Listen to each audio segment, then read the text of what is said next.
Test, 1, 2, 3, test.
Welcome to AjaxDowns on this beautiful Wednesday, August the 10th.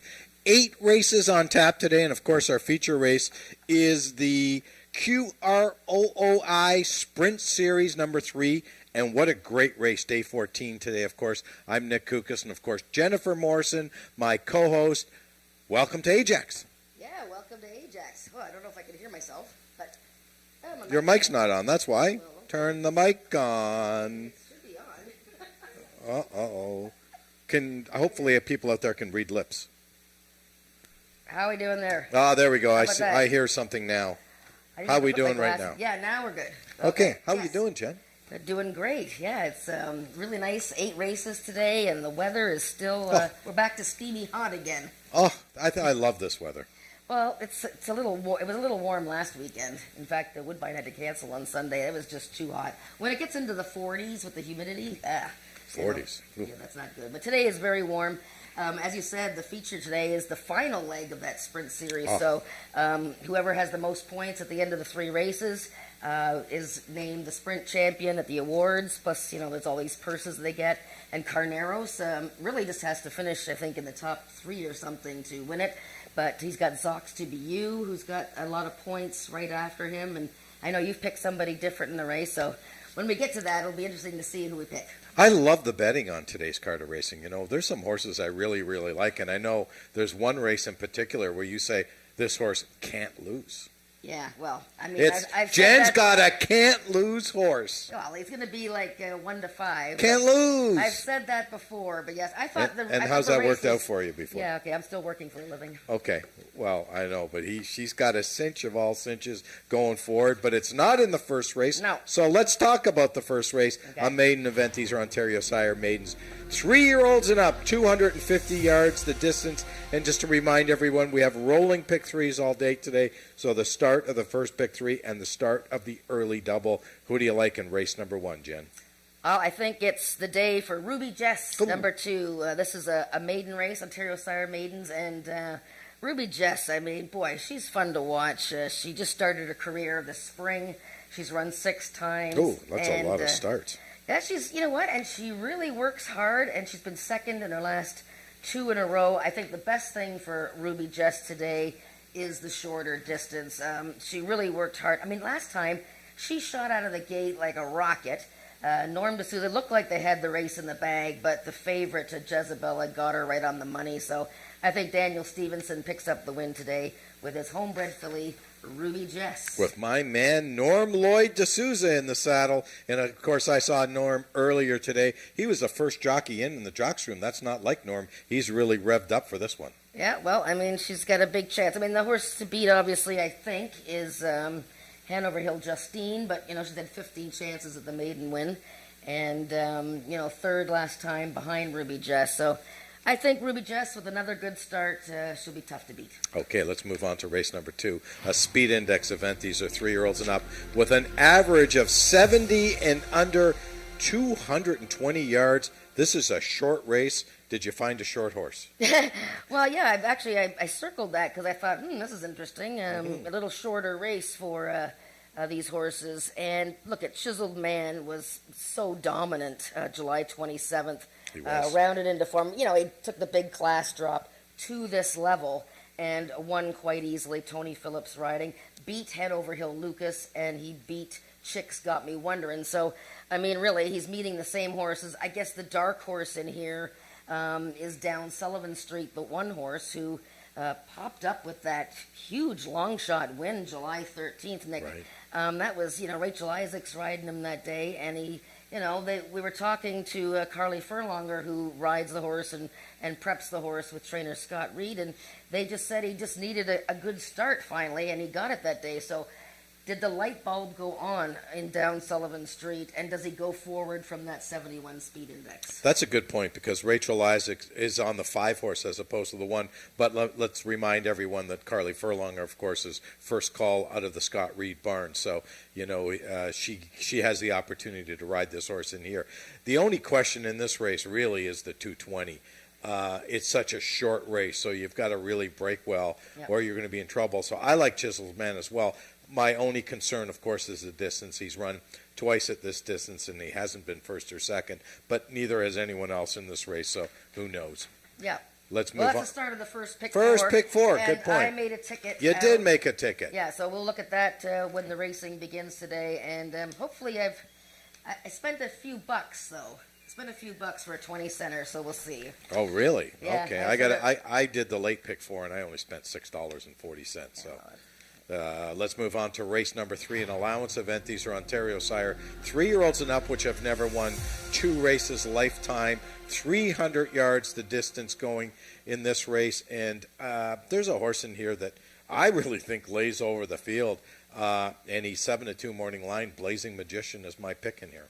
Yeah, he looks like a logical contender. He ran in the Ontario Derby last time, and as did Magic Flair, the one horse. And, he really ran well. He had the rail, which wasn't, in an 8-horse field against some of the top 3-year-olds. Look at the horse of the year from last year, won the race, First Cold Wave.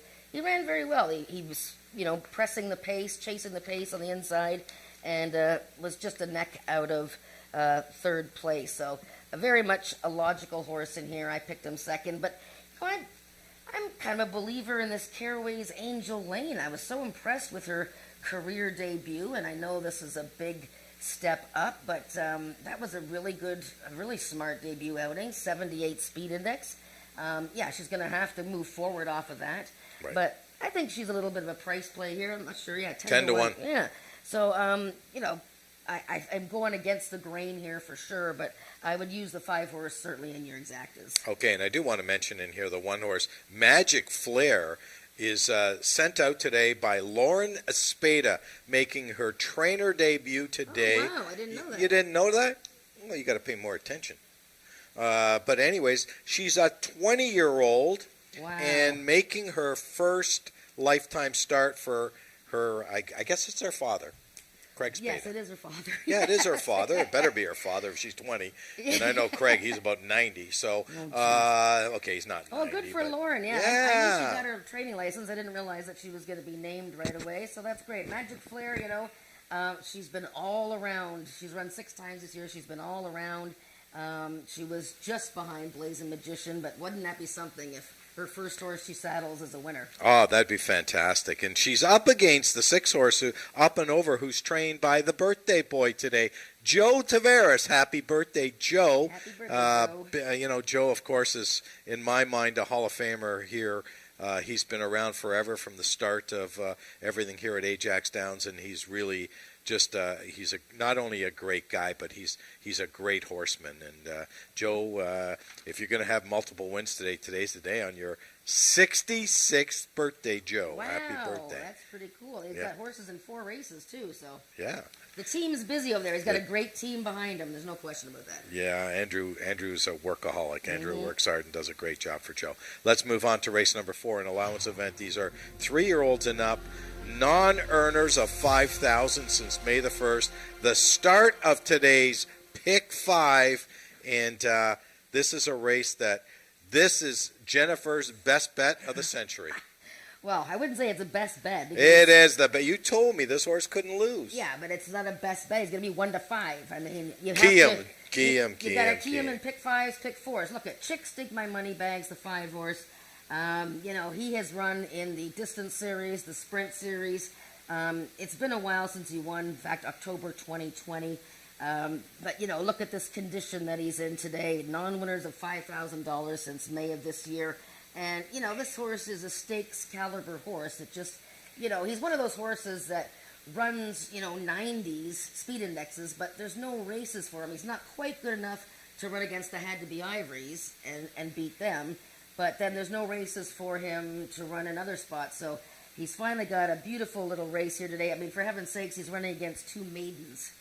There's 2 maidens in the field. So Chick Stick My Money Bags, Ruth Barber's horse, Josh Scott riding him for the 3rd time. It's all about Louis today. So I wish Ruth Barber and Doug good luck today with Chick Stick My Money Bags. The last 10 starts this horse has had has all been in stakes except for 1 race. I know. And that 1 race, look who he ran second Carneros. to. I mean, really. I mean, on paper, can't lose. Yeah. Let's move on to race number 5. Race number 5 is a speed index event with an average of 80 and under. And here's a horse that I really like. Also the start of the late pick 4. I did put together a pick 4 ticket, which we will see before race number 5. And there's a horse in here. It's a 2-horse race in my opinion. Ice Cream Cartel, You're Not the Boss of Me. I went with Ice Cream Cartel. Yeah, it's interesting. I really like Ice Cream Cartel in this race. Just a tremendous outing. She's been raced sparingly this year, and she won second time out. Defeated a stablemate, Princess Leia, who it says has come back to win. Now, she didn't actually win. She was placed first. But anyways, Ice Cream Cartel ran hard in that race and never looked in danger that she was going to be beaten. And, yeah, she's very strong. Interestingly enough, she's running against another stablemate here, the 3-horse, All Out of Sugar. But, I'm still interested in Jumpin' Bojangles. I know that she's been all around the edges, but, she's taking a bit of a class drop here. It's, the last time she ran at this level, she won. That was her season debut. I thought her last race against Ice Witch and Fury.com was very good. So, I think that Jumpin' Bojangles has a little bit of a chance to put a scare into Ice Cream Cartel. And you'll see from my pick 4 wager, I actually stepped out and I used an all in the race. Oh. What do you think about them apples? Sweet. Well, look at All Out of Sugar. He drops in class 2. He's never run for this low level. He ran once for 9,500 speed index. So, and the 1-horse, You're Not the Boss of Me. So, I don't know if it's as cut and dried with the Ice Cream Cartel as maybe it seems. She's very logical. If you want to key her in races, then, by all means. But I tried an all for my pick 4 ticket. Let's move on to race number 6, an allowance event. The Gridiron Gallop, a purse of $10,000 for 3-year-olds and up, which have never won, going 110 yards. And you know what? This 110 yards, you never know. But I think this race is between the outside horses. Yeah, well, look, we have Spy for the Senate in the race. Here's a horse that's won $150,000. He's a stakes caliber horse, but he's never been this short. He's a 400-yard horse, but he is by far the class of the race. But let's just look at how 110-yard races, are run. How do they go? We have 2 horses in the race, the only 2 that have actually tried the distance. And this race is for horses that have never won of the distance. But we have 2 in the field, and they're side by each here, the 3 Red Wagon Dust and the 4, I Think Icon. Let's watch them in a 110-yard race from July the 6th. And in this race, there they are. So on the inside is Red Wagon Dust. Am I right? No. On the inside is, Red Wagon Dust, who breaks a little bit outward. And the gray mare is I Think Icon. And look, the horse that wins this race is Bodie. He runs in the feature race in the last race. But this is how fast and how quickly this race is over. And this is how good that these 2 horses, broke. The horse in between them, I forget who that. Yeah, they both broke very well. Red Wagon Dust, a little bit to the outside. But I Think Icon is she's a tough mare now. And the 2 of them finish, pretty much side by each there. And they are major contenders here because they've had experience at the distance. Look at how fast that gray mare, I Think Icon. And if you look at her running lines in the first column there, you see how many times she breaks on top. And that was actually her second try going 110. So I would definitely consider both of these horses, if you're going to go deep in the race, horses that have had a chance to run the 110. And remember, Red Wagon Dust, his last start was this race here. So in his mind, he remembers, getting out of the gate and running third there to the very good Bodie. Yeah, the other horse in here that I didn't pick, but the more and more I look at this horse, and I did have a chance to talk to the rider of this horse, is Flybelt Cartel. And, if you look at this horse's lines, the horse breaks first almost every time except for one where it didn't break. It didn't break at the gate. That's Every right. other time, Yep. You see a 1 right beside the horse.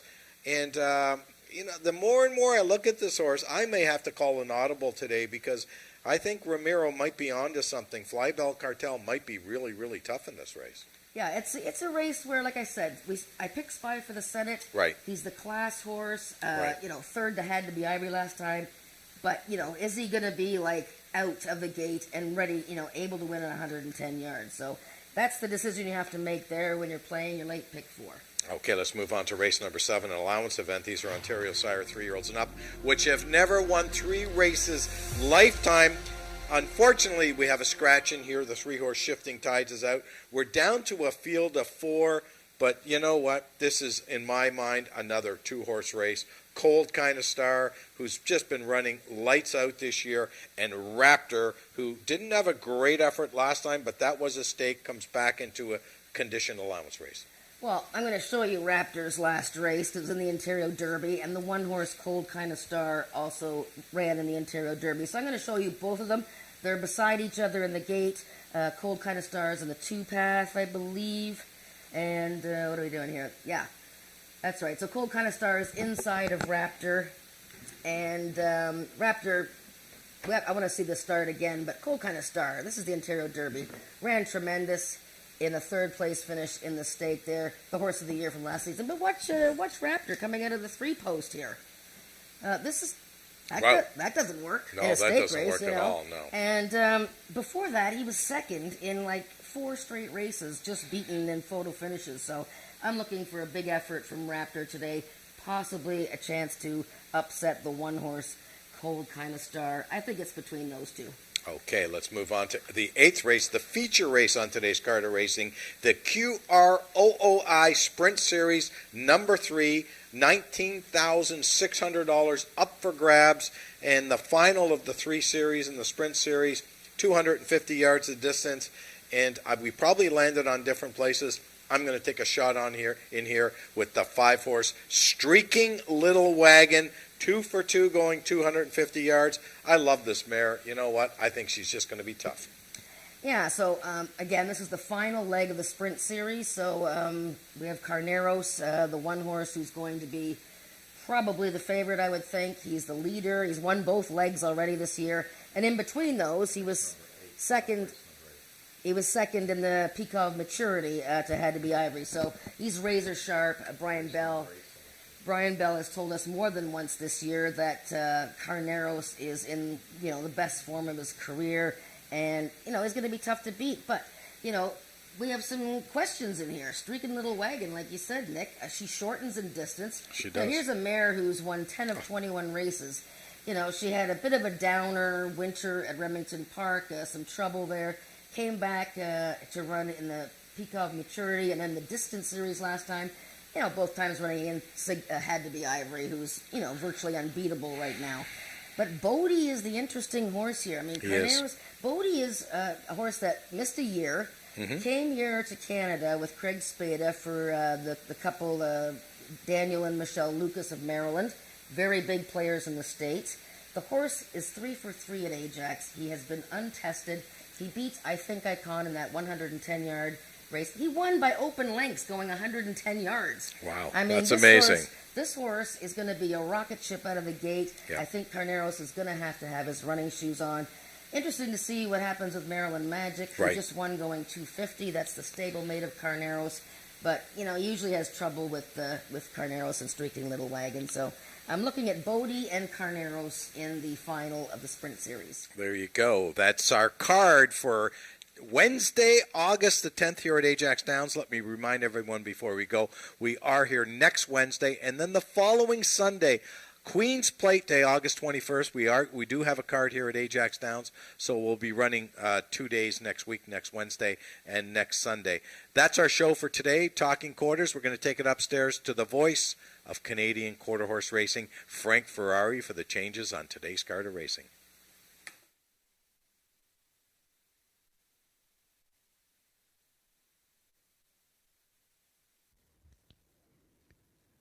Ladies and gentlemen, good afternoon and welcome to AjaxDowns for all the people live in attendance and for all the people streaming in from across the globe.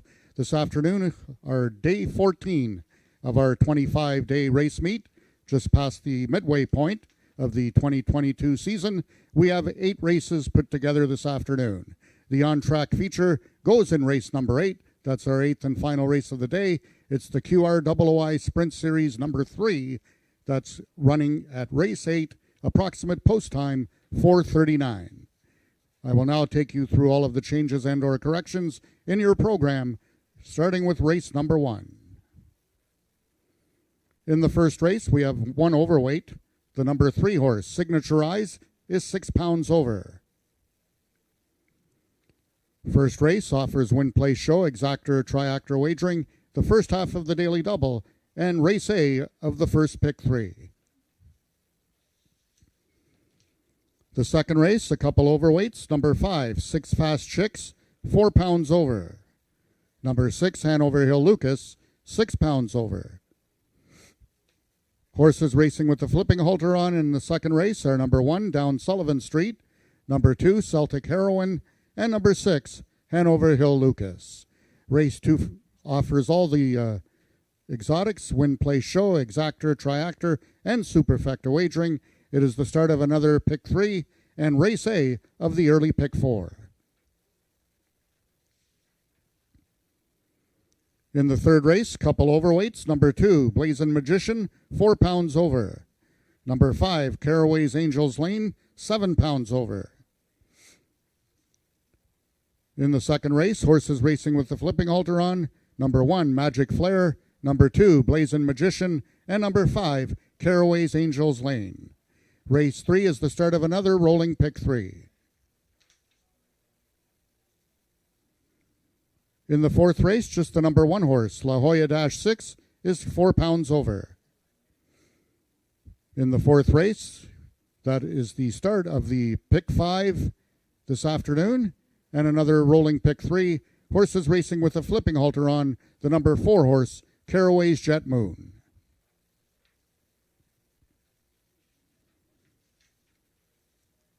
In the fifth race, just a couple overweights. Number 1, You're Not the Boss of Me, 4 pounds over, as is number 4, Me Zoomin' By, 4 pounds over. Race 5 has win, place, show, exactor, and triactor wagering. It is the start of another pick 3 and race A of the late pick 4. Race 6 is the Gridiron Gallop, an allowance going a distance of 110 yards. In that race, we have the overweights. Number 1, Hanover Hill Teresa, 6 pounds over. Number 4, I Think I Con, 4 pounds over. Horses racing with the flipping halter on in that sixth race are the following horses. Number 5, Scarlet's Cartel. Number 6, Flybell Cartel. And number 7, Spy for the Senate. Race 6 is race A of the final pick 3 on the card, with exactor, triactor, and superfecta wagering. In the seventh race, we have our only scratch on the program this afternoon. It is a vet scratch, the number 3 horse, Shifting Tides. Number 3, Shifting Tides, will not go postward in today's seventh race. And the overweight, the number 1 horse, Cold Kinda Star, 6 pounds over. Due to the scratch, there will be no show wagering available on race number 7. That's no show wagering on the seventh race, win, place, exactor, and triactor wagering, as well as the first half of the late daily double. That brings us to the 8th and feature race of the afternoon, our last race on the card. It's the QROOI Sprint Series number 3 Sprint for 3-year-olds and upward, running for a purse of $19,600. In that 8th race, we have the following overweights. Number 1, Carneros, 6 pounds over. And number 7, Maryland Magic, 4 pounds over. Horses racing with the flipping halter on in that 8th race, only the number 1 horse, Carneros. Once again, exactor, triactor, and superfecta wagering on our 8th and final race of the day. Those are the changes thus far in your program. Any further changes or corrections will be given to you before each race. The track is listed as fast. It's 23 degrees Celsius, 73 degrees Fahrenheit, and the wind is from the south. We have a tailwind at 13 kilometers an hour, which is 8 miles per hour. First race post time is at 1:30 in 15 minutes.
The horses are now entering the track for today's first race. It's for Ontario sired maidens, 3-year-olds and upward, running for a purse of $12,000. Number 1, El Fuzzy Taco, owned and trained by Sean Slater and ridden by Cheyenne Kerr. Number 2 is Ruby Jess, owned and trained by Daniel Stevenson, the mount to Norman D'Souza. Number 3 is Howard Walton's Signature Eyes, trained by Rick Kennedy, the mount to Brian Bell. Number 4 is Bodacious Tatas, owned and trained by Amanda McCormick and ridden by jockey Tony Phillips. And number 5 is the Peacock Cattle Company's Hanover Hill Justine, trained by Rick Kennedy and ridden today by jockey Carly Furlonger. That is your field for the first race, going a distance of 250 yards. 5 minutes till post time. Race 1 is the first half of the daily double, and race A of the first rolling pick 3.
All the horses are now approaching the starting gates, just 1 minute till post time.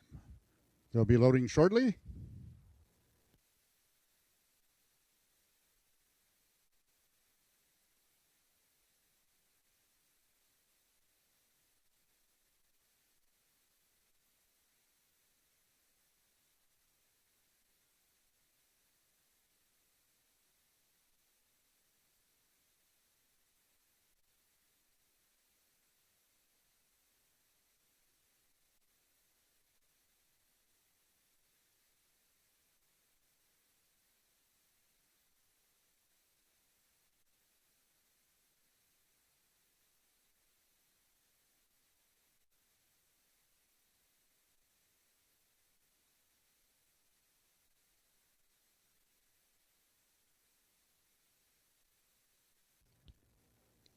All the horses have now reached the starting gates. It's post time. Number 1, El Fuzzy Taco is the first one in, the lone gray in this field. Number 2 is Ruby Jess, getting heavy support at 1 to 5 on the board. Number 3, Signature Eyes, one of 2 in this field for trainer Rick Kennedy. Number 4 is Bodacious Tatas, and the last one in, number 5, Hanover Hill Justine. They're at the post.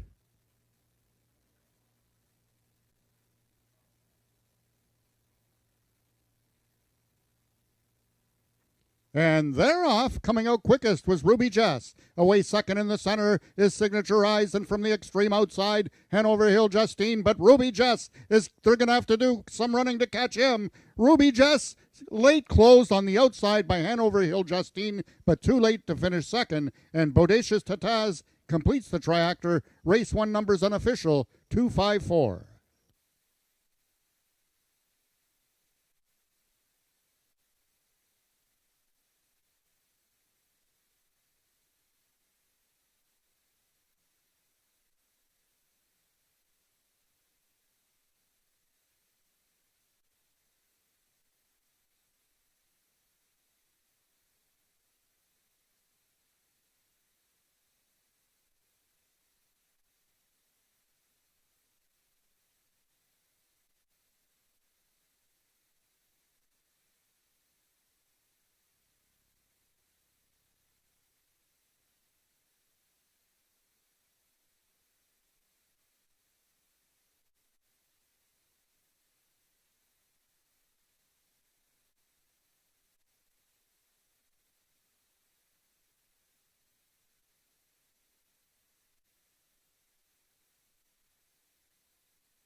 The unofficial winner of the first race was number 2, Ruby Jess. Second was number 5, Hanover Hill Justine.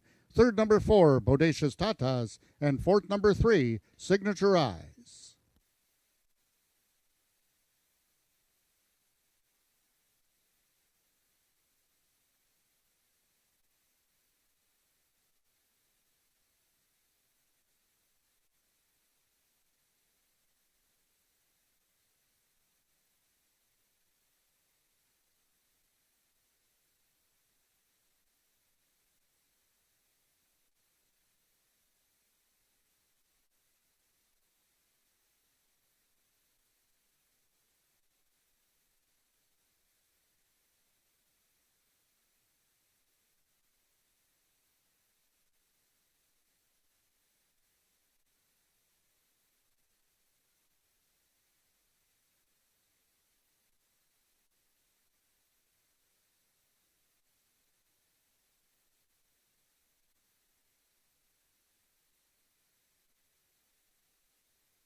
The results of the first race are now official. The winner is number 2, Ruby Jess, 3-year-old Sorrel Filly by Sugarman Perry out of Jess Roman by Jess Louisiana Blue. Bred, owned, and trained by Daniel Stevenson. Congratulations on his first win of the 2022 season, and ridden to victory by jockey Norman D'Souza. Ruby Jess winning the distance with a time of 13.768 seconds, carrying a speed index of 76. Rechecking from top to bottom, order of finish in your program should read 51432. Those are your total results of the first race. In this upcoming second race, just the following overweights. Number 5, 6 Fast Chicks, 4 pounds over. Number 6, Hanover Hill Lucas, 6 pounds over. Race 2 is Race A of another rolling pick 3, and Race A of the early pick 4.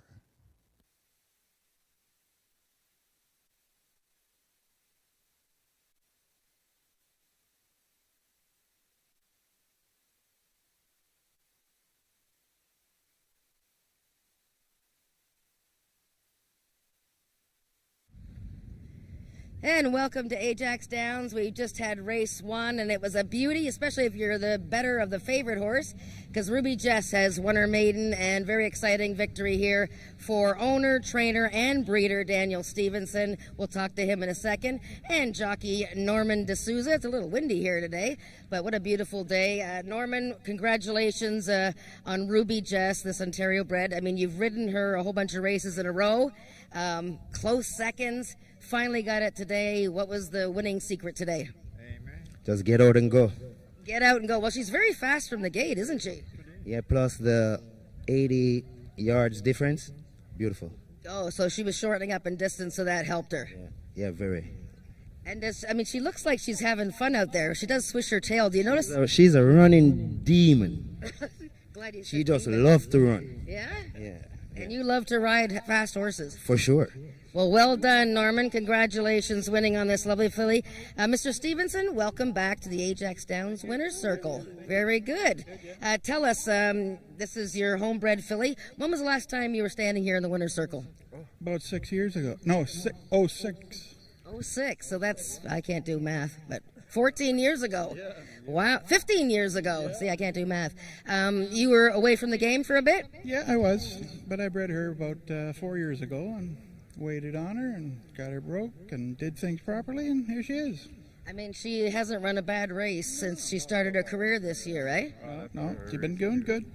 And it's nice getting these purses all the time, but now she's won her maiden, so now she has to meet other winners.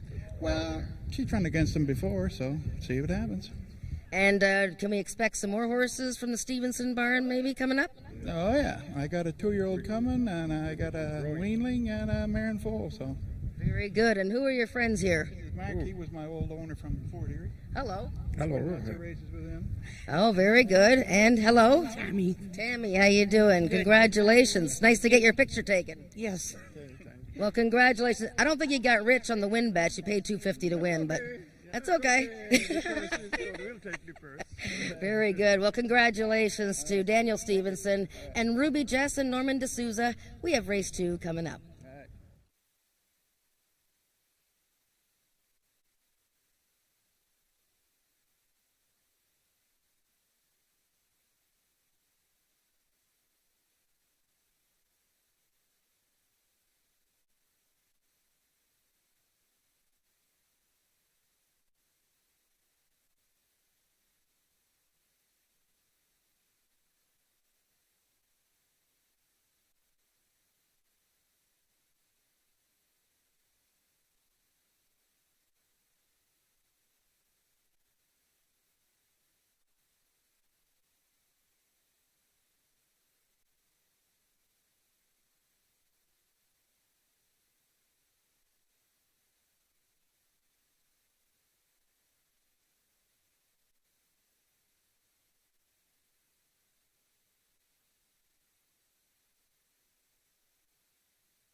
Race number 2, a speed index event. These are 3-year-olds and up, going 220 yards.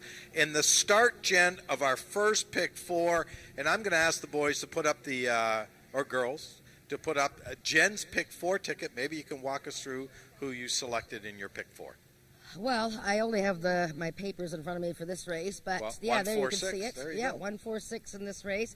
As I was telling you earlier, I think the 5-horse in race 4, Chicks Dig My Money Bags, is the key of the day. Yes, he's going to be very, very low odds. He's in a spot that is easier than he's been in a long time. And look, there's no such thing as a sure thing, but he looks pretty good in that race. The 5th race, I quite like Ice Cream Cartel, but I decided to use an all in there. So the ticket, if it's a 20 center, costs, I think, like $9 or something. So, you're going to hope for some price horses in the last race or in these first 2 legs. Okay, and you started off in here with a 1, 4, and 6. Chisel Man right now is 2-1. Lukewarm favorite at the moment. Yeah, I expect him to be a pretty heavy favorite because he just defeated Hanover Hill Lucas, and Chicks Got Me Wondering, and those are the 2 main horses, I think, in this race, other than the 1 horse, but we'll touch on him shortly. But Chiseled Man got the class drop to this level last time, July 27th, and he was very strong. And, it was his 5th outing of the year. He had some trouble keeping a straight course in some earlier races, but against this level of horse last time, he was just powered away for Rick Kennedy and Tony Phillips. So very hard to imagine him not being a major player once again, Chiseled Man. Yeah, I picked him as well, but the question mark, of course, is the distance. We're going from 300 to 220. Very, very different race when you're going 220, and I think that's the reason why you may have liked the 1 horse down Sullivan Street in your pick right now. It looks like this horse may have some speed after his last race. Well, Chiseled Man is one going 250, but you're right, 220 is a big difference from 250 and a big difference from 300 last time. But yes, the 1 horse down Sullivan Street, not only did he break sharply and lead all the way going 300 yards last time, but that was a light bulb moment for this horse. He's a nicely bred horse. Ralph Pearson bred him. John Wilson owns him, and I think, they've been holding out hope that he will run to his potential, but he really was wandering for the longest time there. And last time he broke from the gate like a bullet. The first time he got a really good start from the gate. And he cantered on in with a 71 speed index. Now, there was only 4 rivals behind him. I'm not sure, how strong the field was. This race is a little tougher, but let's see what he does with that confidence behind him. Let's talk a little bit about the 6 horse, Hanover Hill Lucas, Brian Bell, riding for the birthday boy, Joe Tavares. This is a horse that now gets the outside post again. Ran a real decent second to Chiseled Man. Could he possibly get away in here? Yeah, so he's another one that's shortening up in distance, and, it's hard for me to get a read on him. Remember, Hanover Hill Lucas has actually never crossed the finish line in front of everybody. He was placed first in a maiden race last summer, last August 11th, actually. Ran very well, though, against Chiseled Man. I wrote down that he gave a really good chase to him. But if he was chasing him last time, is he not going to be chasing him again this time? So he's going to need to be sharp. It's like you said, is Joe Tavares going to have birthday luck on his side this time? We'll see. But the Hanover Hill Lucas, a top 3 contender. Okay, that's our field for race number 2, the start of today's pick 4. And, of course, a rolling pick 3 is continuing in race number 2. Good luck with your wagering.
The horses are now entering the track for today's second race for 3-year-olds and upward with an average speed index of 70 and under, running for a purse of $8,000. Number 1, Down Sullivan Street, owned by John Wilson, trained by Scott Reed, and ridden by Carly Furlonger. Number 2 is the Raven Racing Syndicate's Celtic Heroine, also trained by Scott Reed and ridden by Cassandra Jeske. Number 3 is Chicks Got Me Wonderin', owned by Christine Tavares, trained by Joe Tavares, and ridden by Cheyenne Kerr. Number 4 is Rick Kennedy's Chiseled Man, Tony Phillips in the saddle. Number 5, Six Fast Chicks, owned and trained by Peggy Byrne, and ridden by Rachel Isaacs. And number 6 is the Peacock Cattle Company's Hanover Hill Lucas, trained by Joe Tavares and ridden by Brian Bell. That is your field for the second race, going a distance of 220 yards. Just 3 minutes till post time. Race 2 is Race A of another rolling pick 3, and Race A of the early pick 4. Now, ladies and gentlemen, if you can place your eyes on the Jumbotron on the infield, we have a birthday wish in this upcoming race for trainer Joe Tavares. Celebrating a birthday. Happy birthday, Joe, from all of your friends and family, and good luck in this upcoming race number 2.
All the horses are now approaching the starting gates.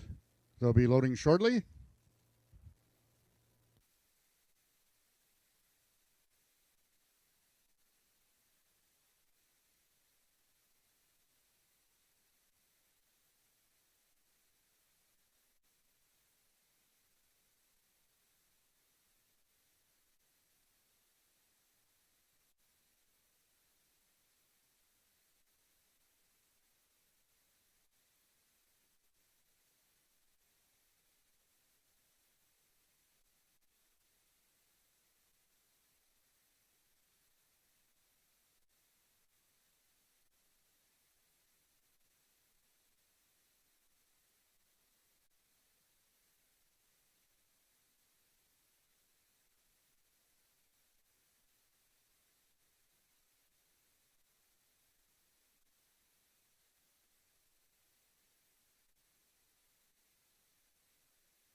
We have the rider off the number 1 horse down Sullivan Street, jockey Carly Furlonger. Waiting in the starting gates. They will try and load him alone. Refusing to load at the moment.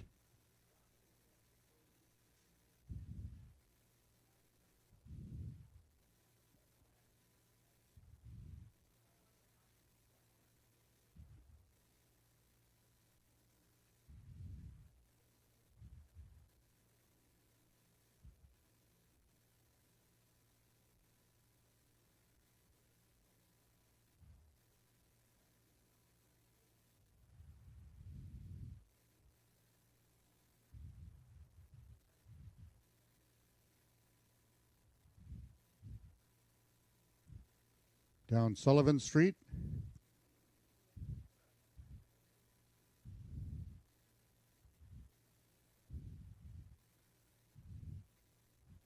Just refusing to load. Number 1 is down Sullivan Street.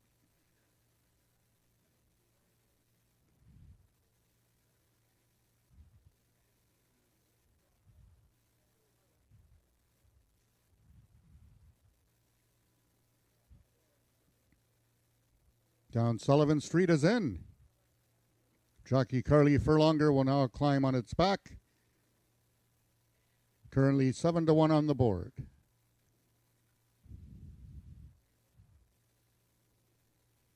One of 2 in this field for conditioner Scott Reed is down Sullivan Street.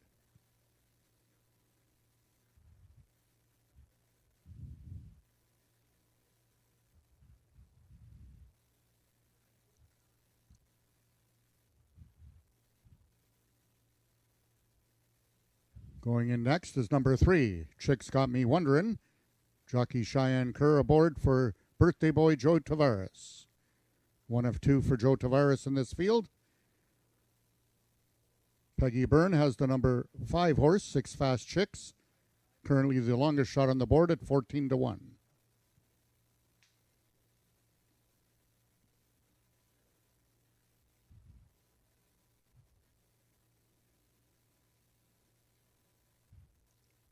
Number 2, Celtic Heroine, goes in, as does number 6, Hanover Hill Lucas. The last one to load will be number 4, Chiseled Man, currently the even money choice on the board. They're at the post.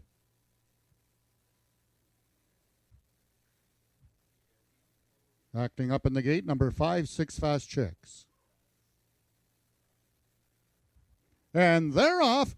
Squeezing out at the start was number 6, Hanover Hill Lucas, capitalizing both Celtic Heroine and down Sullivan Street. Those 2 from the inside. Here comes Chiseled Man from the outside. No, it's going to be Celtic Heroine winning it. A place photo between Chiseled Man on the outside and down Sullivan Street on the inside.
In the win photograph, it was number 2, Celtic Heroine, getting the victory. Second was number 4, Chiseled Man. Third, number 1, Down Sullivan Street. And fourth, number 3, Chicks Got Me Wonderin'.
Now entering the winner's enclosure, your unofficial winner of the second race, that's number 2, Celtic Heroine.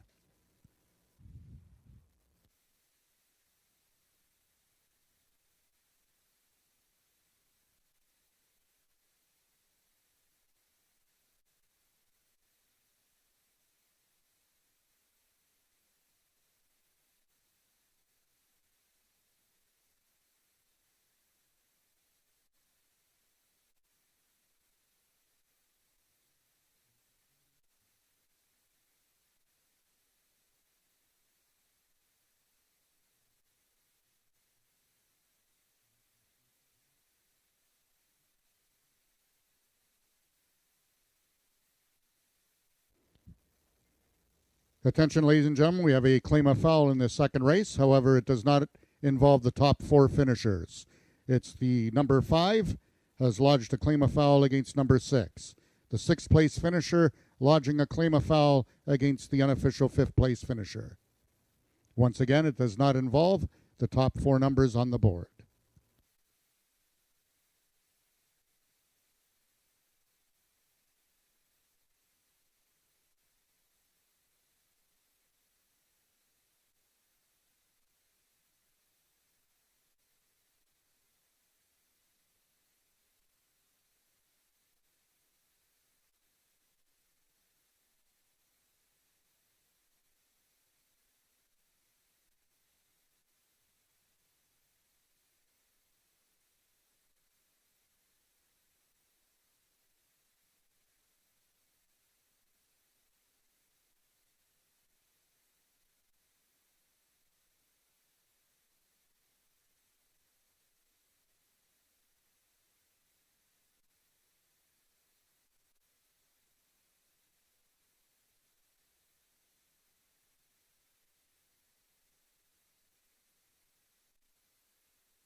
Attention, ladies and gentlemen, after a review of the video, the stewards have determined that there will be no change. The claim of foul has been disallowed. The second race is now official. The winner is number 2, Celtic Heroine, 3-year-old chestnut filly by Coronado Cartel out of 3 Green Leaves by Trace Hayes. Foaled in Oklahoma by Kelly Yersley Equine LLC, Celtic Heroine is owned by the Raven Racing Syndicate, trained by Scott Reed, and ridden to victory by jockey Cassandra Jeske. Celtic Heroine winning the distance with a time of 12.366 seconds, carrying a speed index of 78. Rechecking from top to bottom, order of finish in your program should read 314-265. Those are your total results of the second race. In this upcoming third race, just a couple overweights. Number 2, Blazing Magician, 4 pounds over. Number 5, Caraway's Angels Lane, 7 pounds over.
Race number 3 is an allowance event. These are Ontario Sire 3-year-olds and up, which have never won 2 races lifetime, Jen.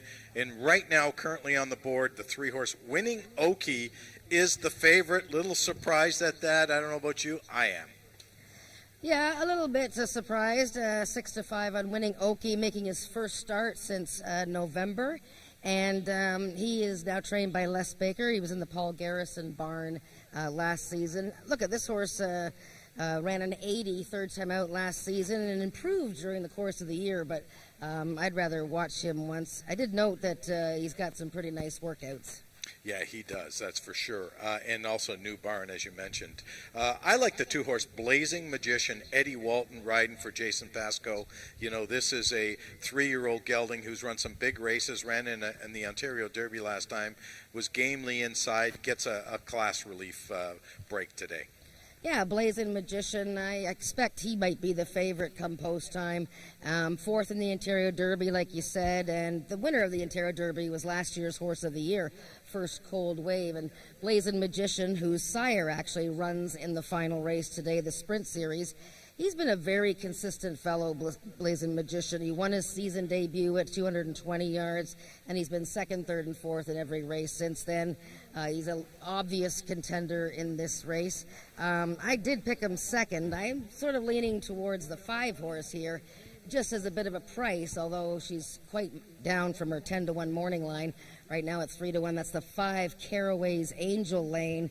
I just thought she was really impressive in her career debut, running a 78 speed index. First win for Miguel Nichols as a rider, and she just was very impressive to me, so I'm giving her a little bit of a shot here. Owned and bred by Carol and Wayne Proctor. The 6-horse, Up and Over for the birthday boy, Joe Tavares, Cassandra Jeske, looking for back-to-back winners. Yeah, Up and Over, dropping in class a bit, so he has been sort of nibbling all season in his 4 races. Cassandra Jeske, who just won the last race, by the way, on Celtic Heroine, in a bit of an upset there, as a maiden defeating some winners, so congratulations to the Raven Racing Stable and Scott Reed. But so she's coming back here to try and win back-to-back races and Up and Over, and he's very quick out of the gate. It's just a matter of whether he can win going 300 yards. We should talk about the 1-horse Absolutely. You took the words right out of my mouth. I was just going to go there. Lauren Spada making her debut as a trainer here at AjaxDowns. This 20-year-old is got magic flair. Well, Lauren Spada, 3rd generation Spada, Wow. training horses. Of course, we know the late Peter Spada, who is a big name around here, and then his son Craig Spada has owned and trained horses here for the last few years. And Craig has handed the reins over to his daughter, Lauren, and she will be the trainer now for the stable. And it is believed, she's 20 years old, she might be the youngest racehorse trainer, at least, in Ontario, and maybe all of Canada. Yeah, absolutely. I do remember her grandfather, Peter. He was a Shopsies executive in his younger days. Peter was just a rock here at AjaxDowns, one of the people that really made sure that this place blossomed and turned into what it is right now. Let's look at the 4-horse. Runaway Lights and Caviar, Tony Phillips, Barry Wood. This horse got beat a neck last time, going 330 yards, now cuts back to 300. That was that race, Nick, where there was 5 of them on the finish line together, and the inside horse, Azure's Royalty, won the race. And there was really not much between Blazing Magician, Magic Flare, and this gal. And she finished very well, so she's on the rise, Runaway Lights and Caviar. And the Barry Wood stable, whether it's his own horse or training for James Bogard, they're starting to heat up, as hot as the weather is today. So another one in this very, wide open race. I think it's more wide open than we might think, just looking at the cold dope, as they say. That's the field for race number 3 coming up in about 7 minutes. Good luck with your wagering.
The horses are now entering the track for today's third race. It's an allowance for Ontario sired 3-year-olds and upward. Non-winners of 2 races lifetime, running for a purse of $13,000. Number 1, Magic Flare, owned by Craig Spada, trained by Lauren Spada, and ridden by jockey Helen Vanek. Number 2 is Blazin' Magician, owned by Milena Fitchin, trained by Jason Pascoe, Ed Walton in the irons. Number 3 is Winning Okie, owned by the partnership of Earl Foster and Ross Leach, trained by Les Baker, and ridden by Ramiro Sanchez Castillo. Number 4 is Runaway Lights and Caviar, owned by James Bogar, trained by Barry Wood, and the mount goes to Tony Phillips. Number 5 is Caraway's Angels Lane, owned by the partnership of Wayne and Carol Proctor, trained by Wayne Proctor, Miguel Nichols in the saddle. And number 6 is Up and Over, owned by Christine Tavares, trained by Joe Tavares, and ridden today by jockey Cassandra Jeske. That is your field for the third race, going a distance of 300 yards. 4 minutes till post time.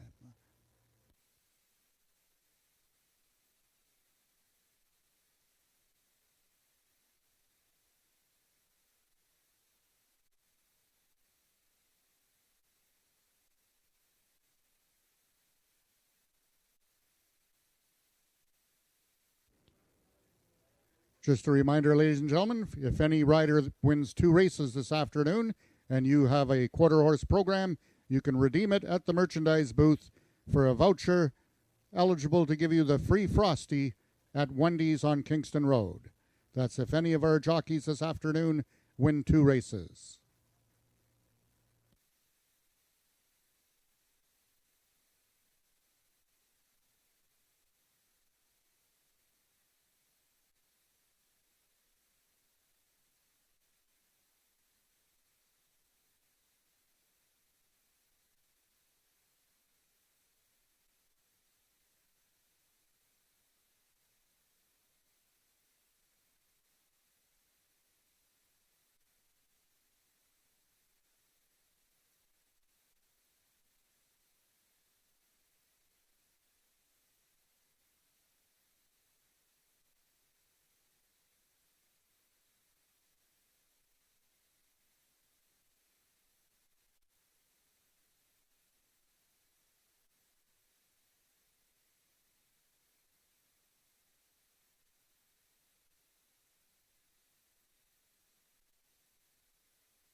All the horses are now approaching the starting gates. They'll be loading shortly.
All the horses have now reached the starting point, and they're loading into the gates. Number 1, Magic Flare, is the first one in. Next is number 2, Blazing Magician.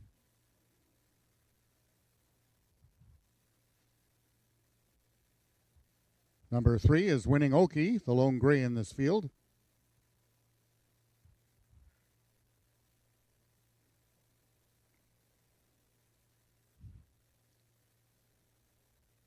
Number 5 is Caraway's Angel's Lane, trying to remain undefeated lifetime. Acting up in the gate, Carol's Angel's Lane has unseated jockey Miguel Nichols.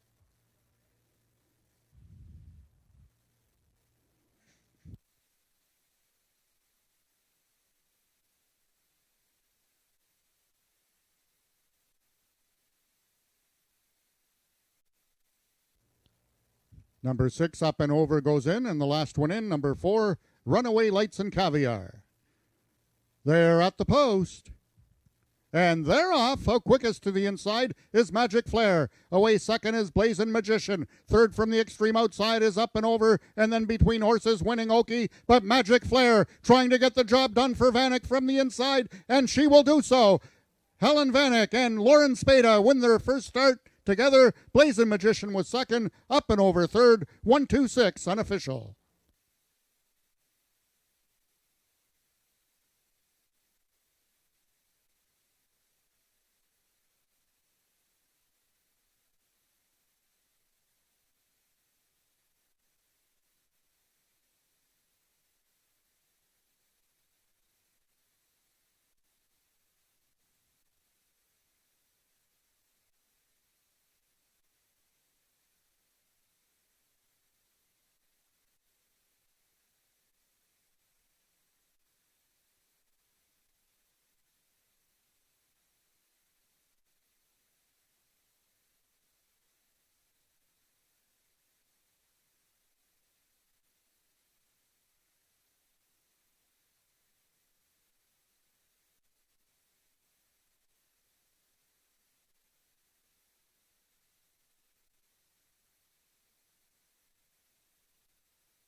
The unofficial winner of the third race was number 1, Magic Flare.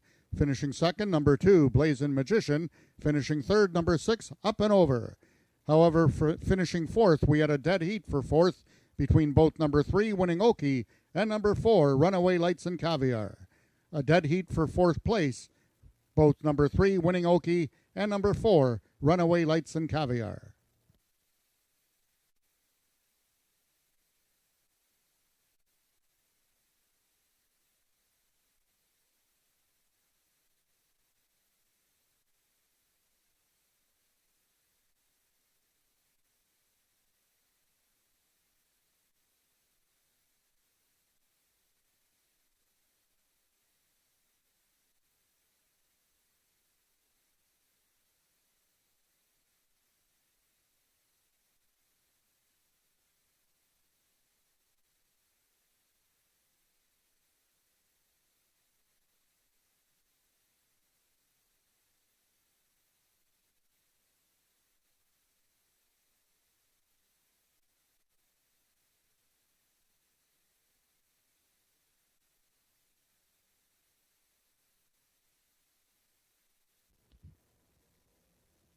Now entering the winner's enclosure is your unofficial winner of the third race. That's number 1, Magic Flare. Trainer Lauren Spada's first lifetime run is a victory.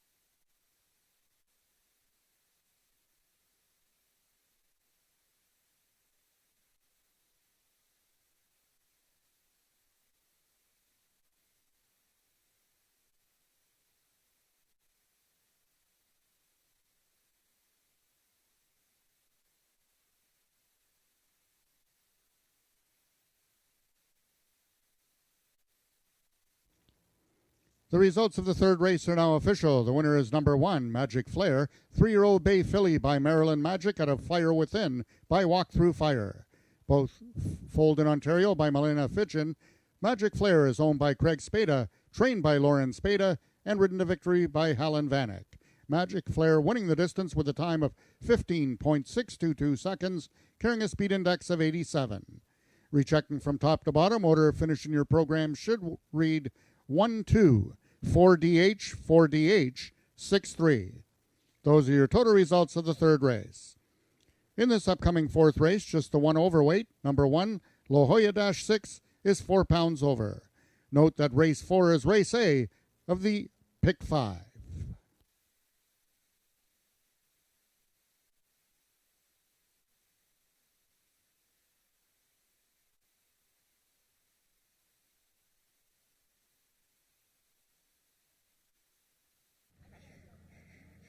Well, there's always something magical about horse racing, no matter where you go. And when you are a 20-year-old who are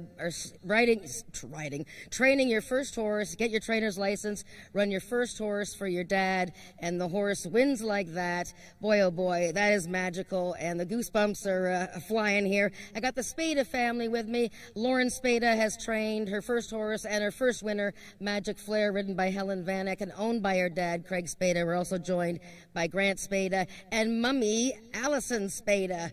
So, Lauren, I'll get to Helen in a second here, but Lauren, you looked like you were talking to yourself in the walking ring before the race. How did it feel, just getting ready to saddle your first horse? Oh, I was more than excited. I was talking to my grandpa, actually, just asking for some luck. Peter Spada, of course, a big name in this game and did a lot for the business, and certainly he was definitely looking down, especially the way she broke out of the gate today. I mean, did you think that she was going to have that performance?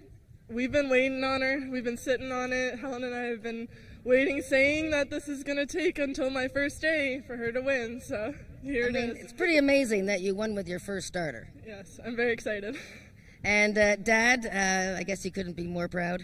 Couldn't be more proud of her. She works so hard, and Helen and her really work hard together, and it's just a pleasure to watch. This is the beginning of good things. Helen, you were telling me that Magic Flair, we know she's a talented filly. She looks great all the time. You said she was just waiting for Lauren to put the saddle on. True. Every time this filly kind of ran second or third and didn't win, Lauren would be a little sad. And I told her, Lauren, don't worry. She's just waiting for you to be your official trainer. Well, how did you feel when you knew? I mean, she looked like you must have known that she was going to win because she broke so sharply. It was actually very, very exciting. I was so happy for Lauren. I knew she'd be in tears of joy. Well, I think there was a lot of tears of joy, a lot of happy people here because it's very nice to see young people coming up through the business and a great family and great for Grandpa to be watching down and Dad here. So congratulations and keep up the good work. Thank you so much. All right, way to go. Magic Flair. What a great story. And we're only on the third race. That was the third race, so we have a lot more races to go. Fourth race coming up.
Race number 4 coming up in 14 minutes. This is an allowance event. These are 3-year-olds and up, non-earners of $5,000. Before I talk about this race, I just want to remind everyone out there, Sunday, August the 21st, which is, of course, Queen's Plate Day, is Family Fun Day here at AjaxDowns. So if you live out in the Durham area, you want to come out for Family Fun Day. And, of course, when that's all over, you can watch the Queen's Plate here live from AjaxDowns.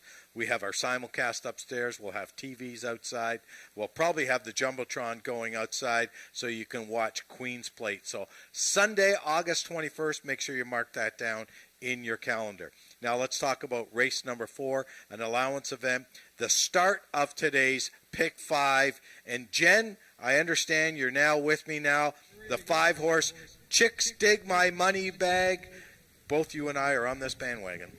Yes, Chicks Dig My Money Bags. Yes, I was just over here. We had some of the ponies visiting the kids, and the next thing you know, there was about 15 kids all giving some love to the ponies here. So, yeah, now we're ready for race 4. This is the first leg of the Pick 5.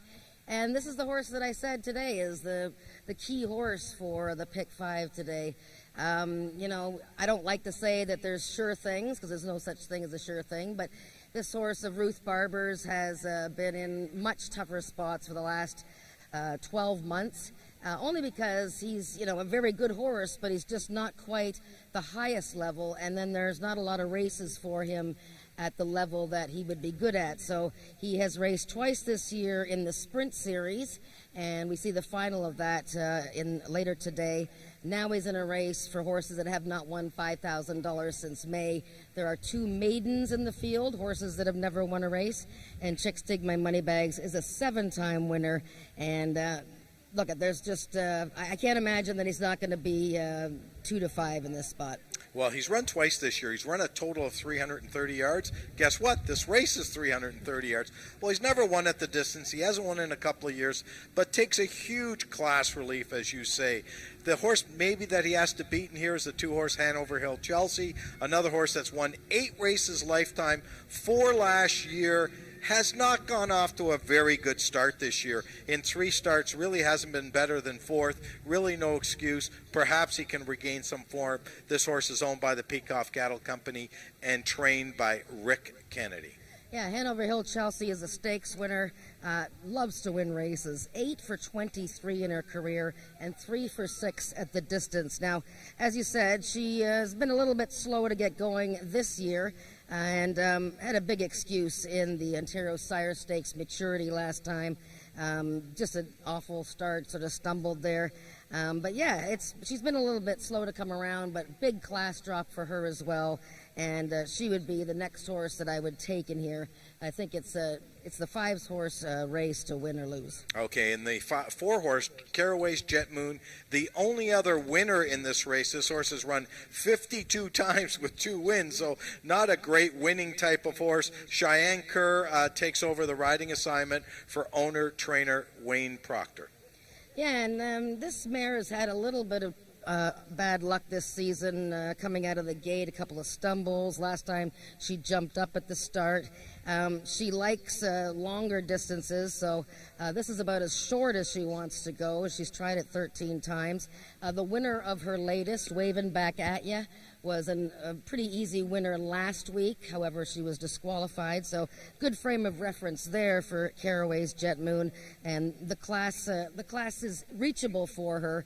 It's just a matter of whether she can get into the exacta. We got 2 maidens in here, the 1-horse and the 3-horse, both out of the Paul Garrison barn. I'd be shocked if they won. Yeah, I mean, you know, they're both in here to, you know, get some experience. They're both trying to find their way into the winner's circle for the first time. Okay, that's our field for race number 4. Both Jen and I will be with you for the run-up to this race.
The horses are now entering the track for today's fourth race, an allowance for 3-year-olds and upward, non-earners of $5,000 since May 1st, 2022, AjaxDowns starters only, running for a purse of $9,000.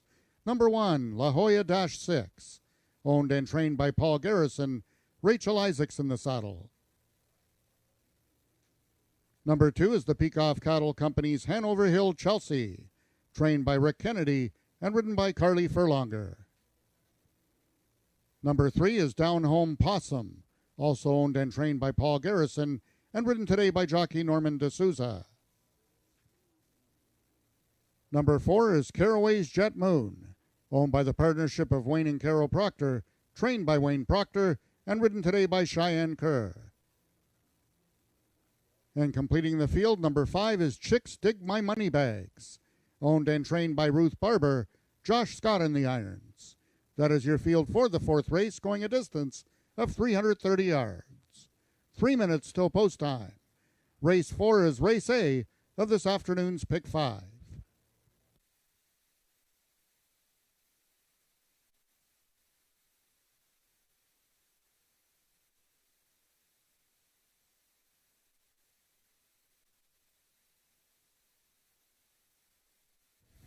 Here we go, Jen. The start of today's Pick 5, and right now, currently on the board, the 5-horse Chicks Digs My Money. I'm getting this name wrong all day long. I don't know why. Chicks Dig My Money Bags. Hey, I got it right that time. Is 4 to 5. Yeah, well, you could just call him by his barn name, Louie. Louie. Louie looks great. Very fresh. Only his third start this year, of course, so he's feeling it, and he's dragging his poor owner and trainer, Ruth Barber, around there in the walking ring. So looking very good, and, he looks good because all these horses always look good. But I thought the 2-horse Hanover Hill Chelsea made a very nice appearance. Tail out. She's looking fresh and happy as well. And those are the 2 main horses in this race, and the fans know that. That's why they're betting them the way they are. 4 to 5 on Chicks Dig My Money Bags, and 9 to 5 on Chelsea. But right now, 4 to 5 on the 5-horse. I would almost say that's a bargain. Okay, I don't know why we got Finger Lakes up there, but anyways, there's about a minute to post. Get your wager in for today's Pick 5.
All the horses are now approaching the starting gates. They'll be loading shortly.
All the horses have now reached the starting point. It's post time. All the support seems to be on just 2 horses in this race. That's number 5, Chicks Dig My Money Bags, 1-2, and number 2, Hanover Hill Chelsea, 7-5. Number 1, La Jolla -6 goes in for owner-trainer Paul Garrison. 1 of 2 in this field, both 3-year-old fillies. Stablemate number 3, Down Home Possum, is in. Number 2, Hanover Hill Chelsea is in.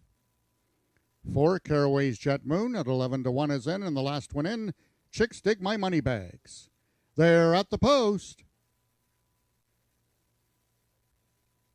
And they're off. Hanover Hill Chelsea broke the best from the extreme outside. Quickly, Chicks Dig My Money Bags comes in and does turn it into a 2-horse battle. Chicks Dig My Money Bags by 3/4 of a length over Hanover Hill Chelsea. Those 2 down to the payoff, but Chicks Dig My Money Bags puts them away and wins it by 2 lengths. Second was Hanover Hill Chelsea. Caraway's Jet Moon will complete the triactor. Race 4 numbers unofficial, 5-2-4.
The unofficial winner of the 4th race was number 5, Chicks Dig My Money Bags.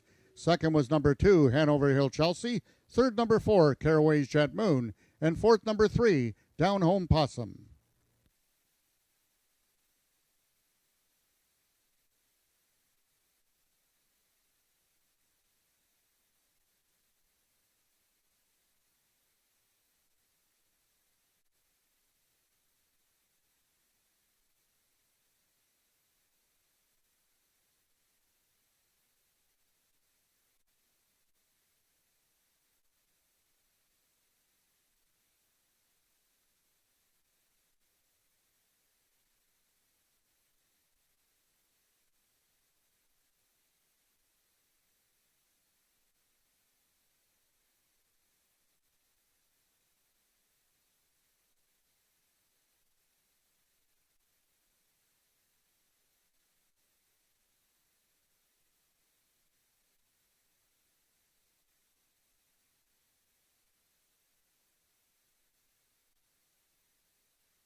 The results of the 4th race are now official. The winner is number 5, Chicks Dig My Money Bags. 6-year-old Gray Gelding by Chicks Regard out of Annetta by Bremerton.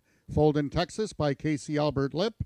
Chicks Dig My Money Bags is owned and trained by Ruth Barber. Congratulations on her first win of the 2022 meet. Chicks Dig My Money Bags, ridden to victory by jockey Josh Scott with a time of 16.885 seconds, carrying a speed index of 96. Rechecking from top to bottom, order of finish in your program should read 5-2-4-3-1. Those are your total results of the 4th race. In this upcoming fifth race, just a couple overweights, both carrying 4 pounds over, are the number 1 horse, You're Not the Boss of Me, and the number 4 horse, Me Zoomin' By. Race 5 is race A of the late pick 4.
Chicks Dig My Money Bags, otherwise known as Louie. Congratulations, Ruth Barber, owner and trainer.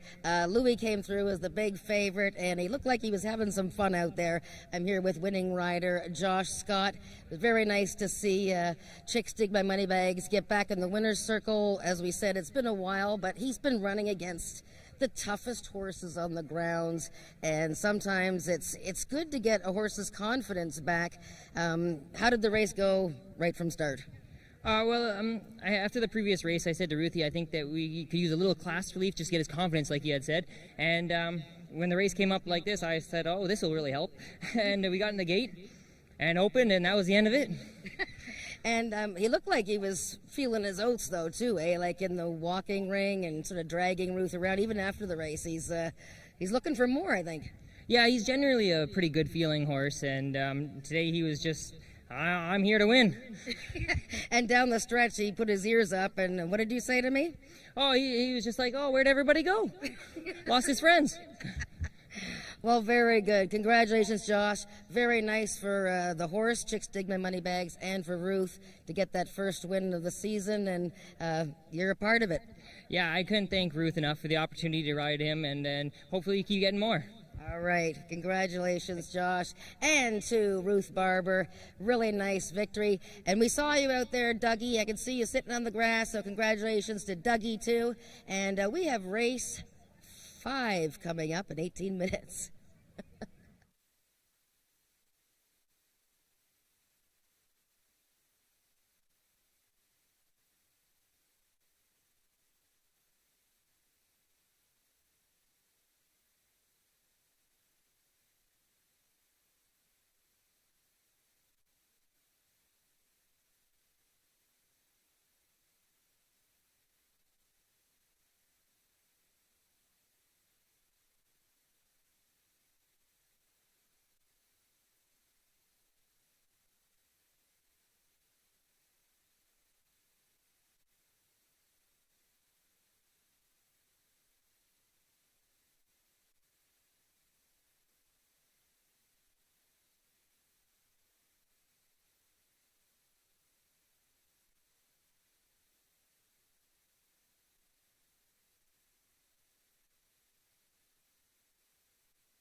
Okay, race number 5 is the Speed Index race. Also, the start of today's late pick 4. And this race here, I don't know. I still like the 2-horse in here. Ice Cream Cartel. I think it's a 2-horse race between that horse and You're Not the Boss of Me. What say you, Jen? Well, I also picked Ice Cream Cartel, one of 2 horses from the Bob Broadstock team. And she makes a very good appearance here, coming off of a nice victory on July 13th, where she was very fierce in her battle right out of the gate with a stablemate, Princess Leia, who has since come back to run very well. So Ice Cream Cartel, 5-2 right now. And your horse, You're Not the Boss of Me. I mean, sure, he's a horse that was at this level last time, finished 3rd. Lightly raced as well this year, You're Not the Boss of Me. And I like the fact that he's making his 3rd start off the layoff. Sometimes I find horses have a peak effort when they're making their 3rd race in a form cycle. But he still has to have the speed horse Ice Cream Cartel. He has to get past her. Okay, let me ask you this question. We have run half the card already. Any bias on the track, inside, outside, middle, or do you think it's pretty even? I think it's pretty even so far. I mean, I think in general, I think the outside tends to be a little bit more favorable here at times. But, you know, we had a big favorite win last time from the outside, and we've had horses run well from the inside. So how about I tell you after the 8th race? Thanks, Jen. You're just a fountain of information. I am. Let me put up my pick 4 ticket for everyone to see, and I'll walk you through it really quickly. I did start off in this race with 2 horses, the 1 horse, You're Not the Boss of Me, and the 2 horse, Ice Cream Cartel. So I've scrapped the current favorite right now. I went 4 deep in race number 6. I thought that race was a little tough. It is a 110-yard dash, so, you know, a bad break and you're in trouble. In race number 7, I see it strictly as a 2-horse race between the 1 horse, Cold Kinda Star, and Raptor. And in race 8, Carneros and Streaking Little Wagon. Streaking Little Wagon is really my, I don't know if the horse is going to be a price or not, but she's really my play of the day.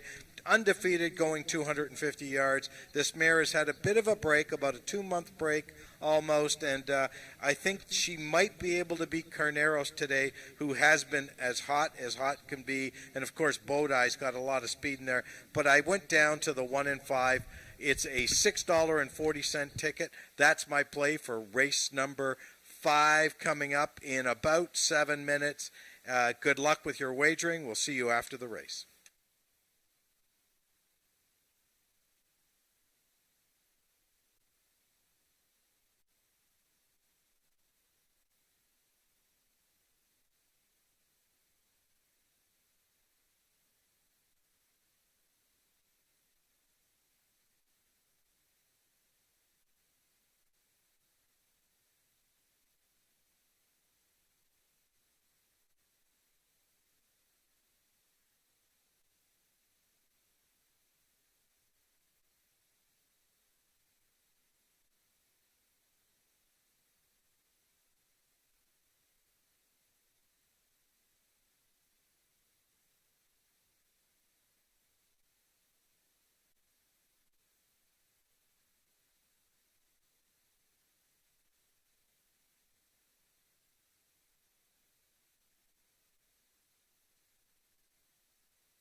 The horses are now entering the track for today's fifth race. It's a speed index race for 3-year-olds and upward with an average speed index of 80 and under, running for a purse of $9,000.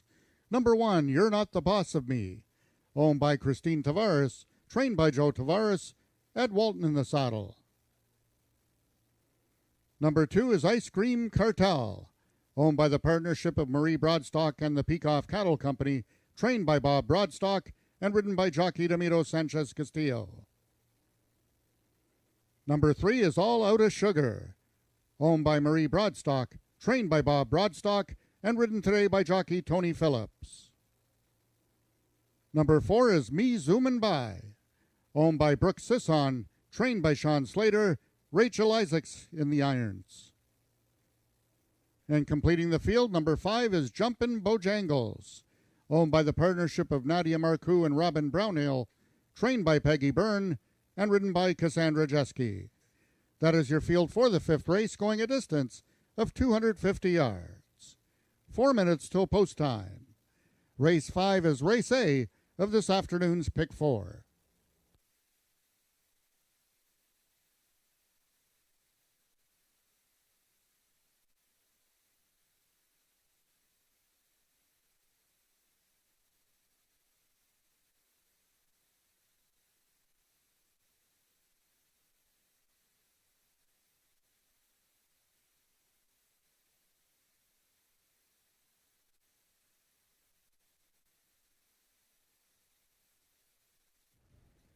My thing must not be working.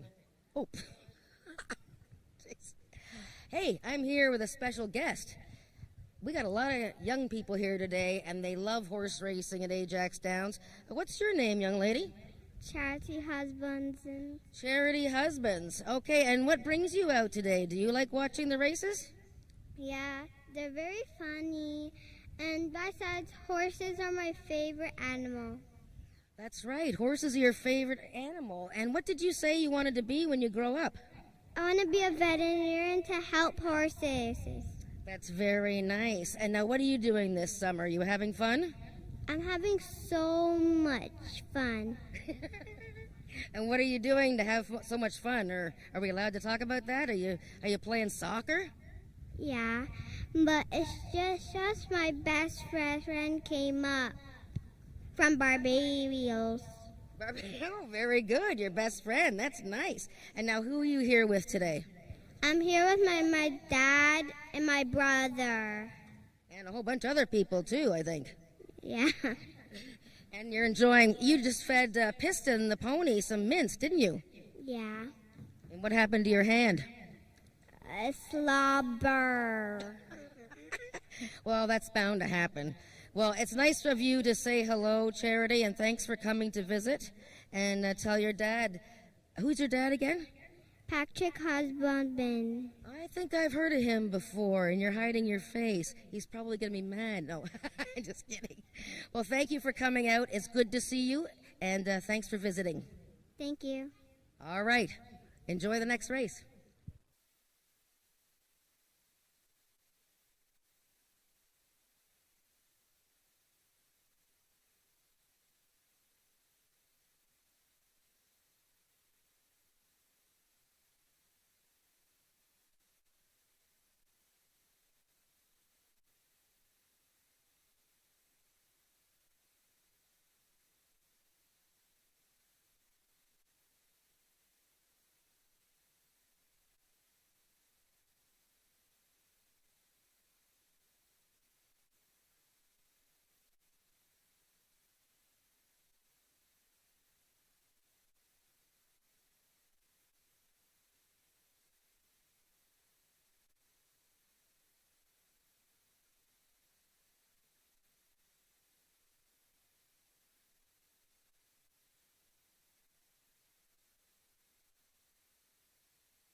All the horses are now approaching the starting gates. They'll be loading shortly.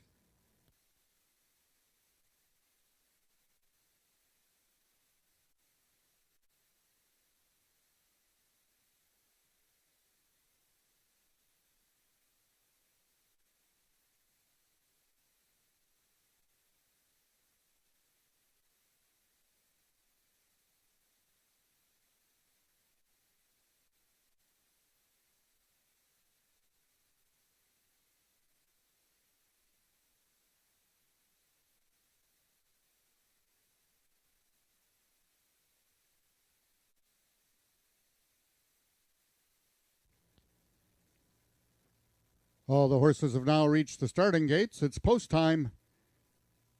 Race 5, the start of this afternoon's Pick 4. Number 1 is You're Not the Boss of Me. First one in for birthday boy trainer Joe Tavares. Ed Walton aboard. Number 2 is taking heavy support at 3 to 5 on the board. Ice Cream Cartel. Ramiro Castillo aboard for trainer Bob Broadstock. One of 2 in this field for Bob Broadstock. Stablemate number 3, All Out of Sugar. Currently 8 to 1 on the board, with the services of jockey Tony Phillips. Number 4 is Me Zoomin' By. The lone gray in this, no, one of 2 grays in this field. And the last one in, number 5, Jumpin' Bojangles. Jeske looking for his second win of the afternoon. They're at the post.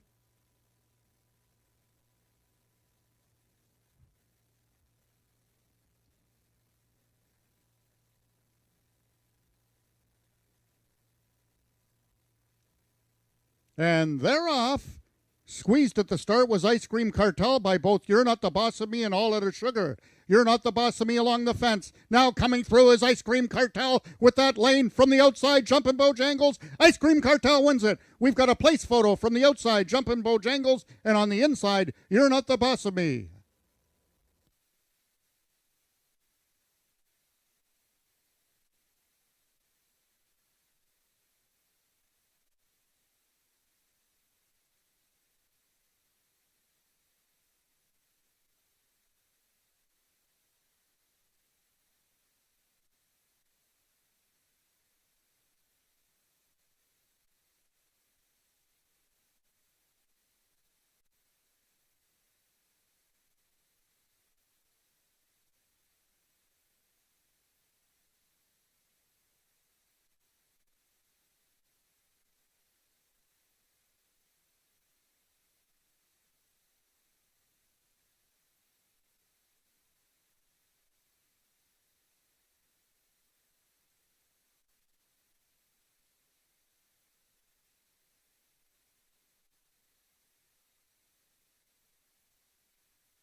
The unofficial winner of the 5th race was number 2, Ice Cream Cartel. Second was number 5, Jumpin' Bojangles.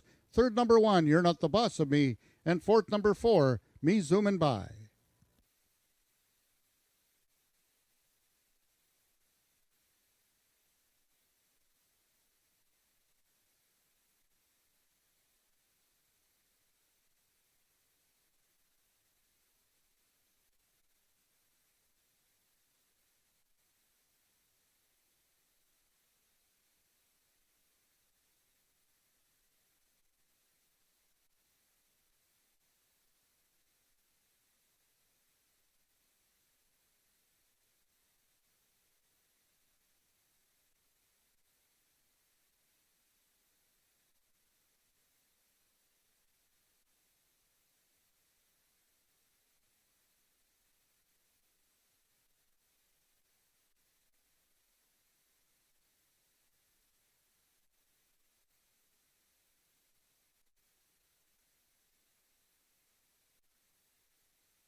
Now in the winner's enclosure, your unofficial winner of the 5th race, that's number 2, Ice Cream Cartel.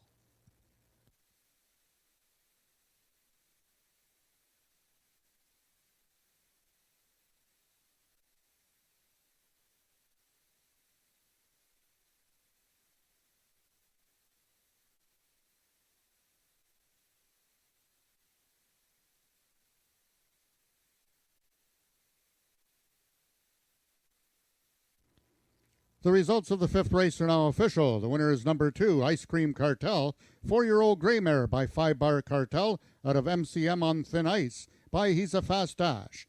Foaled in Louisiana by Bayou Sterling Equine LLC. Ice Cream Cartel is owned by the partnership of Peacock Cattle Company and Marie Broadstock, trained by Bob Broadstock, and ridden to victory by jockey Ramiro Sanchez Castillo. Ice Cream Cartel winning the distance with a time of 13.508 seconds, carrying a speed index of 86. Rechecking from top to bottom, order of finish in your program should read 31542. Those are the total results of the 5th race. In this upcoming 6th race, just a couple overweights.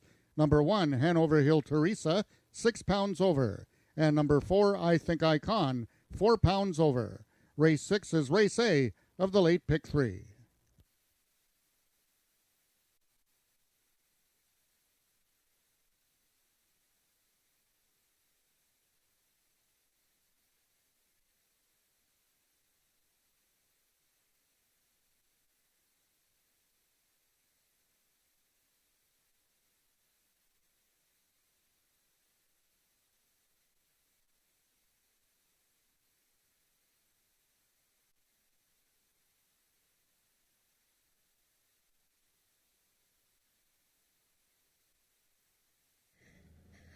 Well, who couldn't use an Ice Cream Cartel right now? It's so hot here. But Ice Cream Cartel, what a gritty win by that filly for Bob Broadstock and owner Marie Broadstock and the Peacock Cattle Company. And that's her 2nd straight win this year. What a great race. And Ramiro, it didn't really seem to start very well for you, though. Did she break slowly, or what happened at the start there? Before the break, she moved back. In one moment slow, the feet come up very slow. My partner hit me a little. Yes, I was telling Ramiro, I mean, when you're riding horses for the same trainer, you're not supposed to smash into each other coming out of the gate, but All Out of Sugar was pretty feeling good today, and he came out of there really fast, but came over a bit on you. Were you surprised at your filly? She must have just got mad, maybe, and just went to the lead. Yeah, Tony broke really fast. My mare always says not too fast, but in the middle of the race all the time, take a speedy, gone. She just took off like that. Now, before I let you go, Ramiro, I have to ask you, just in case I don't get another chance before Sunday, August 21st, you play a big role in the Queen's Plate Thoroughbred race today. You are the exercise rider for one of the Queen's Plate horses, aren't you? What's his name? Rondor. Rondor is probably going to be the favorite for the Queen's Plate. And what is it like to prepare a horse getting ready for the biggest race in Canada? It's very exciting training one horse. Thank you, Katerina, for giving me the opportunity for training this horse. It's amazing. It's the new adventure for me, El Queen's Plate, Very nice. And I know Jose Cruz, who's here as well. He also works for Katerina. So you guys will be pretty excited if the horse wins. Oh, yeah. It's exciting, but this big races, wherever horse win, I'm trying to do my best. Just keep your fingers crossed. Now, who is this young lady here? It's the best funny here for me. Okay, now, what's your name? Vivian. Vivian. And now, where are you from, Vivian? Whitby. Whitby, okay. And who are you here with? My mom, sister, and cousin. Okay, and what brings you out to the races today? My family's a big fan of horses. Oh, and what about Ramiro here? He's a pretty good jockey too, eh? Yeah. And did you get in the winner's circle picture for Ice Cream Cartel? Yeah. Well, you can watch her race and watch this interview on our YouTube channel when you get home tonight, okay? All right, well, thank you for coming and visiting. And congratulations, Ramiro and the Broadstock team, Peacock Cattle Company. With Ice Cream Cartel, we have race 6 coming up.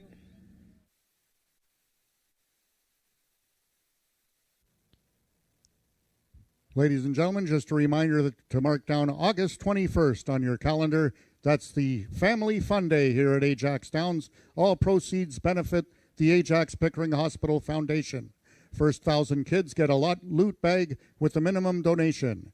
Join us for Family Fun Day at AjaxDowns. Enjoy live horse racing and the live entertainment, donation-based kids' games, treats, and so much more. Enjoy the $5 barbecue special.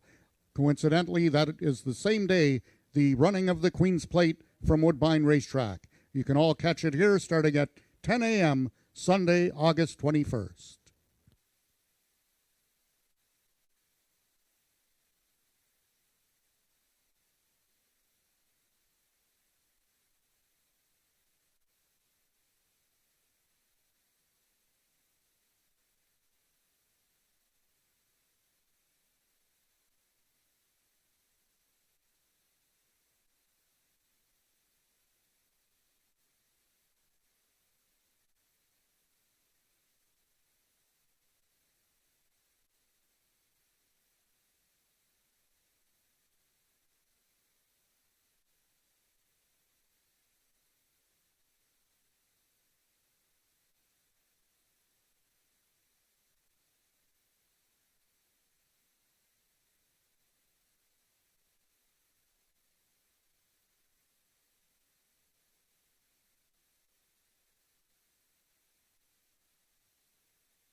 Race number 6 is the Gridiron Gallop, Jen, 110 yards, a field of 7 going forward, and this is a real tough race, I think.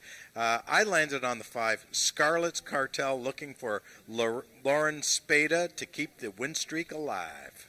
Yeah, 110 yards. The Gridiron Gallop, always an exciting race. The fans can get right up close here. and they zip past in just over 6 seconds. So, look at Scarlett's Cartel. Lauren's got her hands full there with this filly who has been really good for the team this year as she won her first ever start at AjaxDowns after coming in from Louisiana. Last 2 starts, beaten a neck both times, most recently by Maryland Magic, who is in the Sprint Series final, race 8 today. So she is just a question mark, as are some of these, at 110 yards. This race is for horses who have never won at the distance, but she's never even tried the distance. And so far, I think that maybe she would like more added yardage, but boy, I tell you, she looks very sharp in the walking ring. Let's talk about 2 horses that have tried the distance with a little bit of success, actually. The 3-horse Red Wagon Dust did run 110 yards his last start and ran third, got beat a length that day, got beat to a horse called Bodai, which is a real fast horse. Yeah, so I showed the replay on our pregame show of Red Wagon Dust and I Think Icon, the only 2 horses in the race who have tried this 110-yard distance, and they raced against each other on July 6th. I Think Icon broke very sharply and just edged Red Wagon Dust that day for second place. And both horses very good out of the gate, both like to win races, so either of them I think are good selections in this event. If you're going to go against the horse that might end up being the favorite, and of course that's the 7 Spy for the Senate. Yeah, Spy for the Senate to me is, I'm not too sure. I mean, he's a real nice horse. He's won 11 of 35 and 172,000. The question is the 110, and he doesn't show anything on his paper that would indicate he's a 110 horse. Well, it's hard to know, right? I mean, when you get very classy stakes caliber horses running in levels that they would normally beat these horses on any given day, but then the distance is perhaps against them, what comes clear here? The horses that like the distance or the class? But I mean, Spy for the Senate, he's a stallion in the wintertime, and he has had 1 outing this year, finished 3rd to Had to Be Ivory, a horse of the year. So he's got all the credentials to win this race. It's just a matter of whether he can, break as quickly as some of his rivals to the inside. Yeah, there's no question he lives the life I dream of. Let's talk about the 6-horse Flybell Cartel. This mare here, she's fast. There's no question. We look at this. She shows a 1 every race. First call, except for the 1 race where she didn't break from the gate. But when she breaks the gate, one thing's for sure, she will be in front. Yeah, very quick, and the Broadstock team and Ramiro Castillo looking for their 2nd straight win, and she's coming back in 1 week. She raced last week and finished 3rd behind that very good horse, Twixt of Fate. And if you notice Bob Broadstock's stats, just for the last 2 years, he has won with this approach before, bringing a horse back quickly in less than a week. So 8-1 is a pretty nice price on her currently. Okay, let's talk about a couple of horses that are not taking much. Well, actually, the 2-horse Don's Early Light is 5-2. Shocking, because I really don't give this horse much of a chance, but who knows? Well, very quick. She's a 2-time winner this year, winning as recently as June 29th, coming out of that Key Princess Derby, most recently 3rd in a 350-yard race. She has broken well. She's shown good speed in the longer races. And, I don't know about class-wise, but again, if she can get out of the gate, she might be able to get a small share. And the 1-horse Hanover Hill, Teresa, looks to be a little bit over her head, coming off an 870 to a 110. What is that? That is a big cutback in distance. Wow. And, boy, she ran great in that 870. I mean, she darted to the lead and stayed on to be 3rd in our first betting race going around a turn. But now, of course, a few weeks later, she's going just 110. She'll be getting to the finish and wanting to go around again. So, it's going to be tough for her. But, boy, she went on a winning streak last year that was pretty nice. That's the field for race number 6 coming up in about 7 minutes. Both Jen and I will be with you for the run-up to this race.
The horses are now entering the track for the sixth race. It's the Gridiron Gallop, an allowance for 3-year-olds and upward, which have not won at this distance of 110 yards, running for a purse of $10,000. Number 1 is the Peacock Cattle Company's Hanover Hill Teresa, trained by Joe Tavares and ridden by Brian Bell. Number 2 is Dawn's Early Light, owned by John Wilson, trained by Scott Reed, and ridden by jockey Carly Furlonger. Number 3 is Amanda McCormick's Red Wagon Dust, Tony Phillips aboard. Number 4, I Think Icon, owned by Christine Tavares, trained by Joe Tavares, at Walton in the Irons. Number 5 is Scarlet's Cartel, owned by Craig Spada, trained by Lauren Spada, and ridden by Helen Vanek. Number 6, Fly Bell Cartel, owned by the partnership of Marie Broadstock and the Peacock Cattle Company, trained by Bob Broadstock, and ridden by jockey Domingo Sanchez Castillo. And completing the field, number 7 is Spy for the Senate, owned by Milena Fitchin, trained by Jason Pasco, and ridden by jockey Ismael Mosquera. That is your field for the sixth race, going a distance of 110 yards. 2 minutes till post time.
Race number 6 is an allowance event, and it's the run-up time.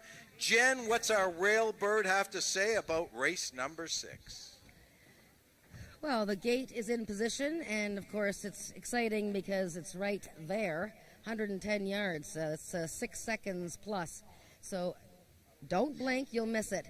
6 seconds. Looks great. Is that what you said? That's about as long as my third marriage lasted, about 6 seconds. Yeah, okay, there you go. The favorite, which I'm surprised at the moment, is the 5 Scarlet's Cartel.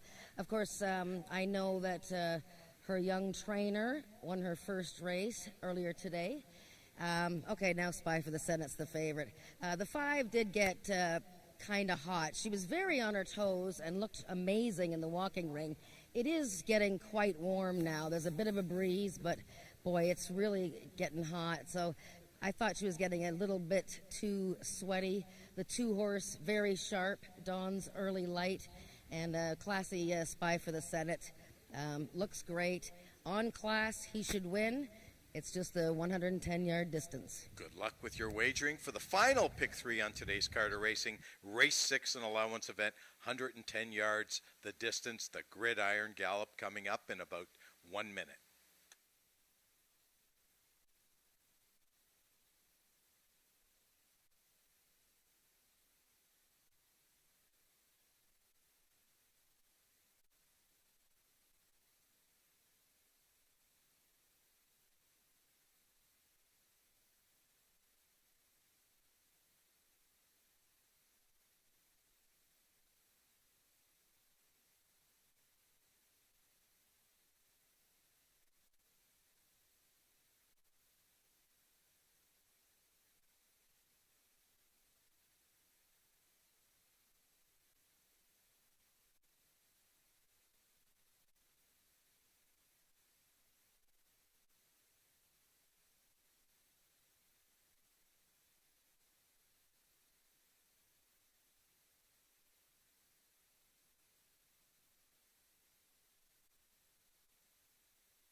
All the horses are now approaching the starting gates. They'll be loading shortly.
All the horses have now reached the starting point and they're loading into the gates. The first one in, number 1, Hanover Hill Teresa. One of 2 in this field for trainer Joe Tavares. It's stablemate. Number 4, I Think Icon, is in. Number 5, Scarlet's Cartel, trying to give Vanek and Lauren Spada their second win of the afternoon. Number 2 is Dawn's Early Light. From the outside stall, number 7, Spy for the Senate, Ismael Mosquera's first ride of the afternoon. Number 3 is Red Wagon Dust. Number 6, Fly Bell Cartel, going in last, trying to give Castillo and Broadstock back-to-back winners. They're at the post.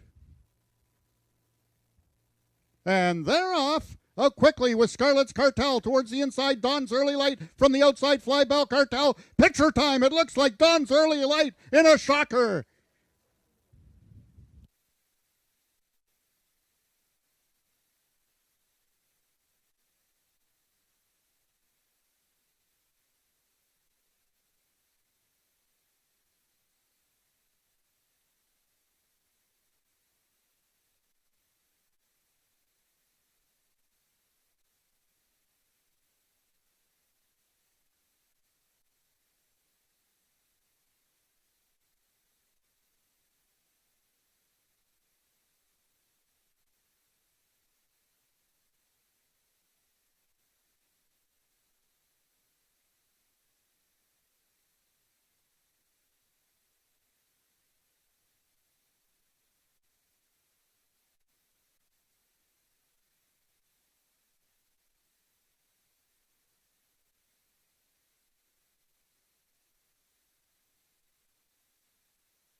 In the win photograph, it was number 7, Spy for the Senate, getting the victory over number 2, Dawn's Early Light. Third was number 6, Fly Bell Cartel. And fourth, number 1, Hanover Hill Teresa.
Now entering the winner's enclosure, your unofficial winner of the Gridiron Gallop, number 7, Spy for the Senate. Owned by Milena Fitchin, trained by Jason Pasco, and ridden to victory by leading rider Ismael Mosquera.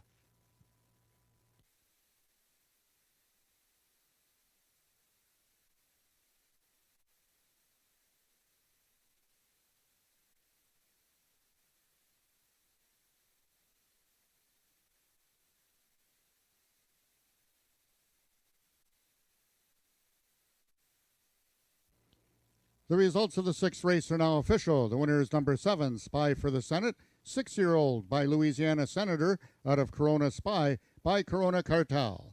Foaled in Oklahoma by Mary L. Hainline. Spy for the Senate is owned by Milena Fitchin, trained by Jason Pasco, and ridden to victory by jockey Ismael Mosquera. Spy for the Senate winning the distance with a time of 6.968 seconds, carrying a speed index of 95. Rechecking from top to bottom, order of finish in your program should read 425-7631. Those are your total results of the 6th race. In this upcoming 7th race, we have the vet scratch in the program, scratch number 3, Shifting Tides. Also the following overweight, number 1, Cold Kind of Star, 6 pounds over. Also note that there is no show wagering in the upcoming 7th race due to the scratch, just win, place, exactor, triactor wagering, and the first half of the late daily double.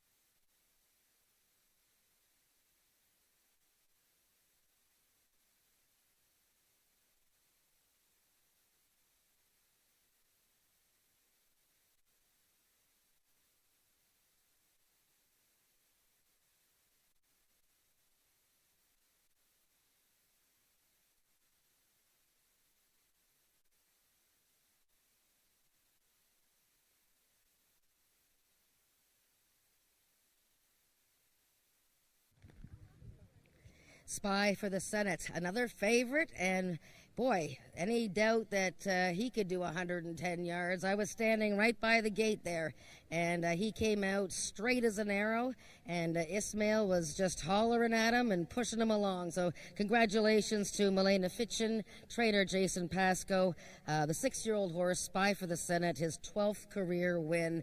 And Ismael, I was a little skeptical about him shortening up from 400 yards to 110. He'd never even tried 110. But watching him, wow, I mean, what do you do in a case like that to, try and get a horse to win at a distance that's too short for him? Well, I think the question had to be asked to Jason. I was just the pilot, like he mentioned to me, like what I was thinking. Short him up to 110, and I said, the horse is class, the horse lives. And I said, I'll try my best. I'm sure the horse is going to try his best, and he showed that he got him ready, and we are here in the winner's circle with him. Very, very happy to achieve that on Spy record, because it's very important now that he's also standing, so I think it will look good on him too. Yeah, for sure. Being a stallion, just like his buddy, Maryland Magic, who runs in the last race here today. Spy for the Senate, just an amazing horse, though, with 12 wins. And just behind the gate, he looked like he was really on his toes and really fresh. And I guess that helps if they're sharp. For sure. He was all business, and I can feel him in the post parade, like all on his toes, bouncing, very focused, looking forward to loading the gate, and he was game. I just want to thank one more to the connections, and I feel very happy to achieve this win for the horse. It was a close photo. I don't know if you got a chance to see it yet, but everybody was calling the 2-horse that was the winner. What did you think? Well, this one was tough. I didn't know. I just kept riding, so I was hoping we crossed it first, and yeah, we didn't. You did. Michaela, you came here, and Daddy's, you had to wait a while for Daddy to ride his first race, but it was good that he won, wasn't it? Yeah. And what are you doing this summer? You having a fun summer? Yeah. You talk way too much. Jeez, I wish I was like you. Okay, well, congratulations to the Mosquera team, and congratulations to Milena and Jason for Spy for the Senate, otherwise known as Griff, winning the Gridiron Gallop. We have race 7 coming up.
Race number 7 is an allowance event. These are Ontario sire 3-year-olds and up, which have never won 3 races lifetime. We have a field of 4 in here. The 3-horse Shifting Tides has been scratched.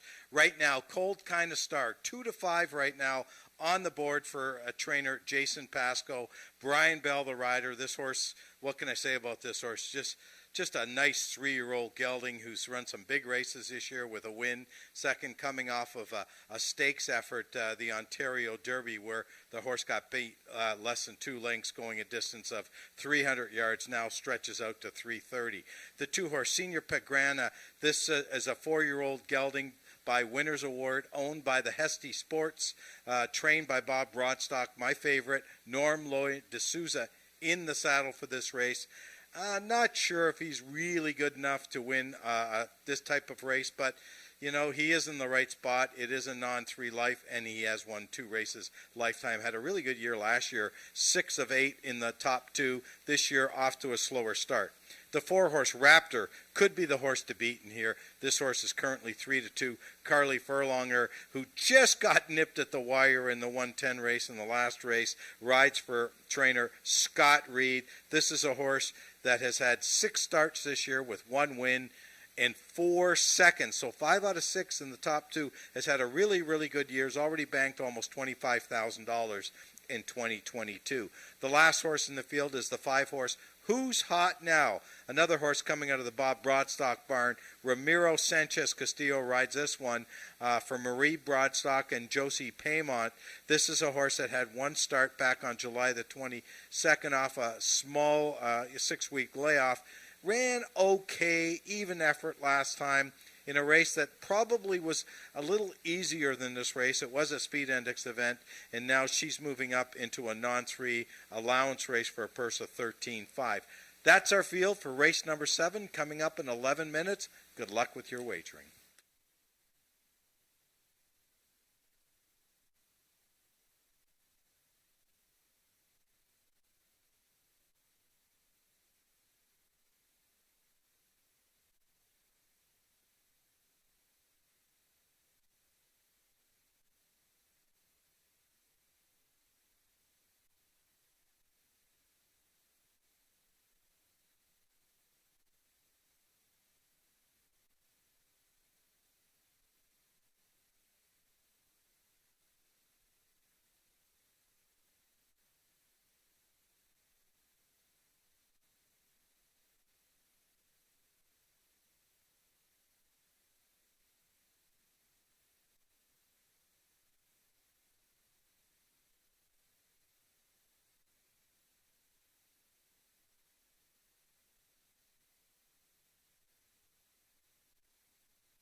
The horses are now entering the track for the 7th race. It's an allowance for Ontario sired 3-year-olds and upward, non-winners of 3 races lifetime, running for a purse of $13,500. Number 1, Cold Kinda Star, owned by Milena Fitchin, trained by Jason Pascoe, and ridden by Brian Bell. Number 2 is Husty Sport Incorporated Senor Pagrana, trained by Bob Broadstock, and ridden today by jockey Norman D'Souza.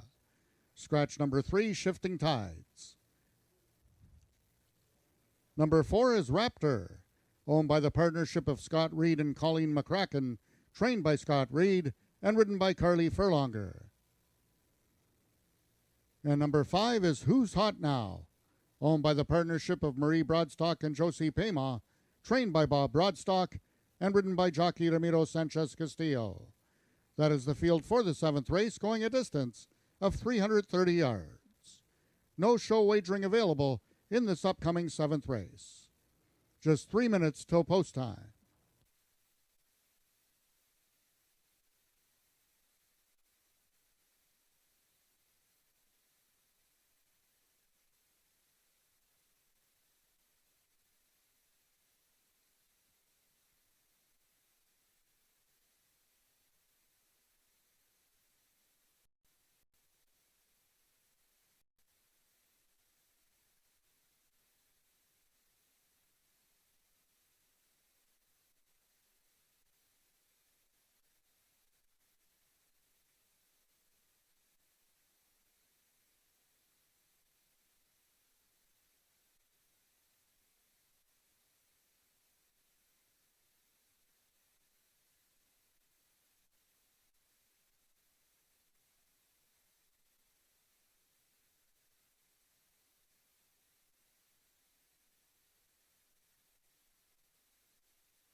All the horses are now approaching the starting gates.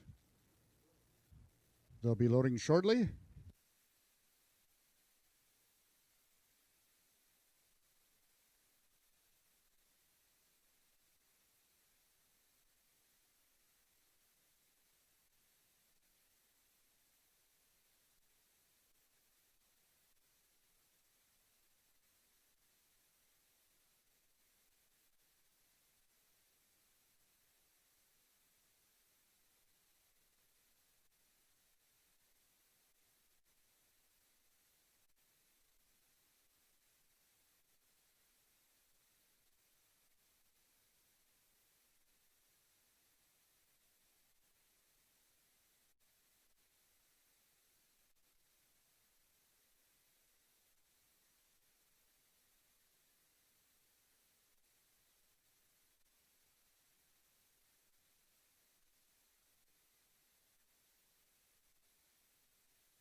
All the horses have now reached the starting gates. It's post time.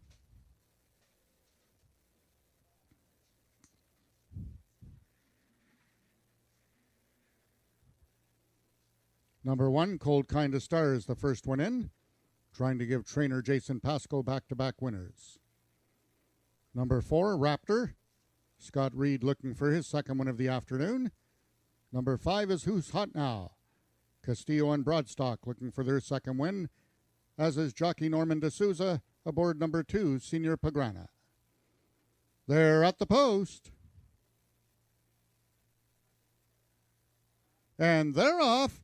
Cold Kinda Star broke like a bullet. From the outside, second, Who's Hot Now. Between horses, Senior Pagrana and Raptor trails, but Cold Kinda Star is in total control of this one. He's going to win it from gate to wire by 3 open lengths. Second was Senior Pagrana, and third was Raptor.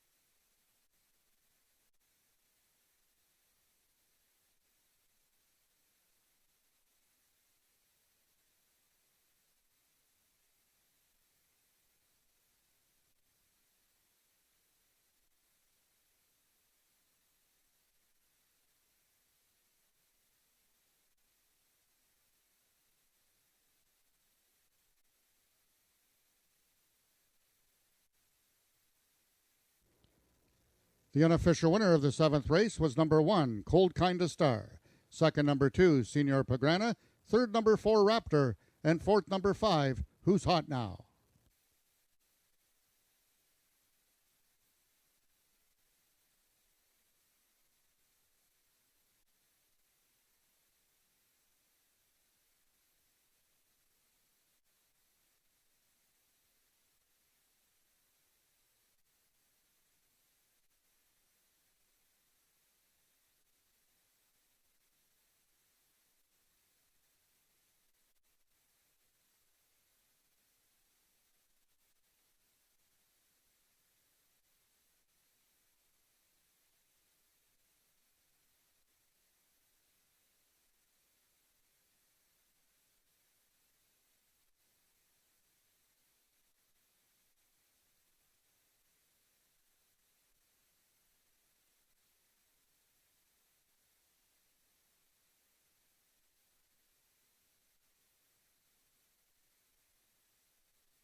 The results of the 7th race are now official. The winner was number 1, Cold Kinda Star, 3-year-old Sorrel Gelding by Cold Hard Dash, out of Cool Kinda Star by Starfire Dash. Fold in Ontario by Bill Taggart. Cold Kinda Star is owned by Milena Fitchin and trained by Jason Pasco. That's back-to-back winners for the duo, and ridden to victory by jockey Brian Bell. Cold Kinda Star winning the distance with a time of 17.005 seconds, carrying a speed index of 93. Rechecking from top to bottom, order of finish in your program should read 1-2 vet scratch, 3-4. Those are your total results of the 7th race. In this upcoming 8th and feature race of the afternoon, we have a couple overweights. Number 1, Carneros, 6 pounds over, and number 7, Maryland Magic, 4 pounds over.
Cool Kinda Star. A big win there. Boy, the race looked like it was over when the gates opened. Congratulations to Milena Fitchin again. Jason Pasco with another victory today. And Brian Bell. This horse has really turned the corner, I think. He is just really on form now. Would you agree with that? Oh, I totally agree. You know what? He's been pretty much an up-and-coming this year. He just ran third in that last stake behind Bob that just won the big stake. And, yeah, he's been doing really, really well.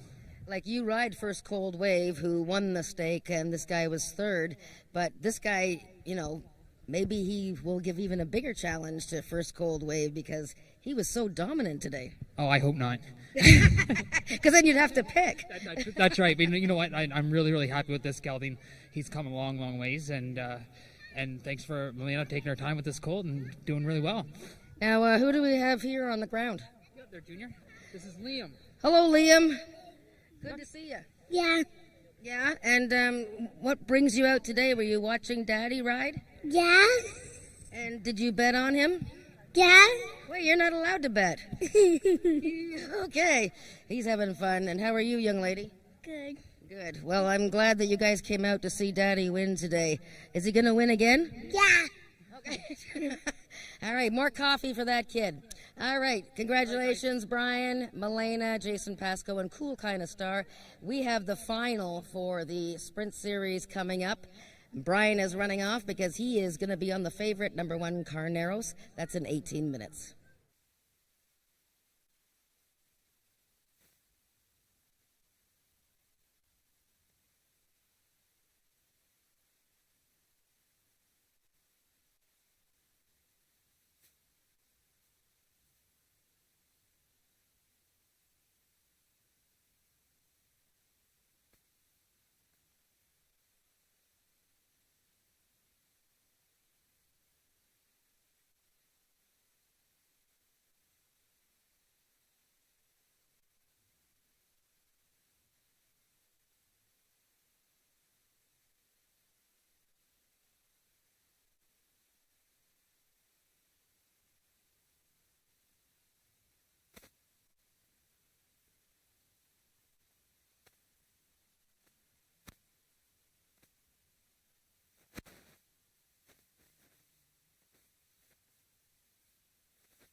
Race number 8 is the feature race on today's card of racing. It's a stakes race. These horses are going 250 yards.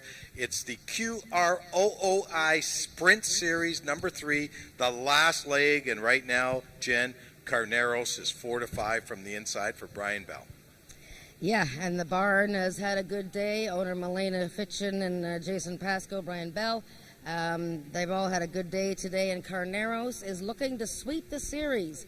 This is a 3-race series, and he won the first 2 legs, and in between that, he was second in the Peacock Maturity. So in very good form, 14-time winner in 43 starts, starting from the rail. He started from the rail in a season opener and won that race over Zox to BU. And so he's beaten most of these horses before, and so he's easily the horse that they all have to beat. But there is one dark horse in the field. The 6 horse, Bodai, I'm assuming you're going to come up with the horse that's 3 for 3 this year, undefeated at AjaxDowns. Yeah, Bodie is an unknown here. He's won all 3 of his starts since he came off the 1-year layoff, came here from the Maryland owners, and just amazing. He won going 110 yards last time. By open lengths, and so he's really an unknown because this is a class check for him. He makes a great appearance here in the walking ring. He's very sharp, and of course we've seen Lauren Spada saddle her first winner with her first starter today, so we'll see how Bodie does against this good field. Let's talk about a horse I like in here, the 5 horse, Streaking Little Wagon. Undefeated going 250 yards, 2 for 2. This 4-year-old mare is class.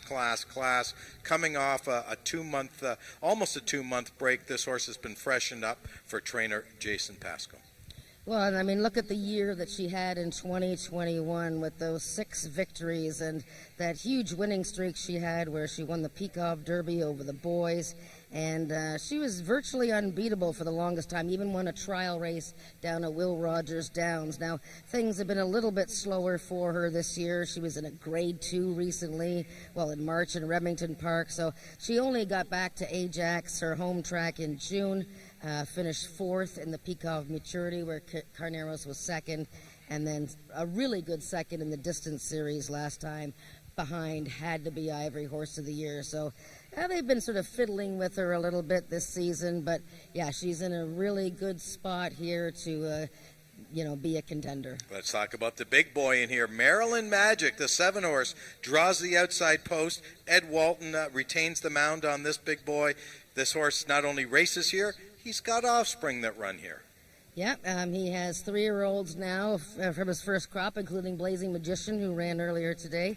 And he's just a guy that, comes back every year and does something more miraculous. Remember last year in his final start, he lured the services of Woodbine jockey Rafael Hernandez, who rode him to victory as a long shot in the Alex Peacock Memorial Championship.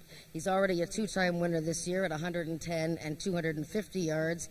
But, he's sort of been a bit of an in-and-outer this year, and he's probably not at his best against his buddy there, Carneros. Let's talk about a couple of long shots, the 2-horse Night Fishing and the 3-horse Memory Griffith. Both long shots, but you know what?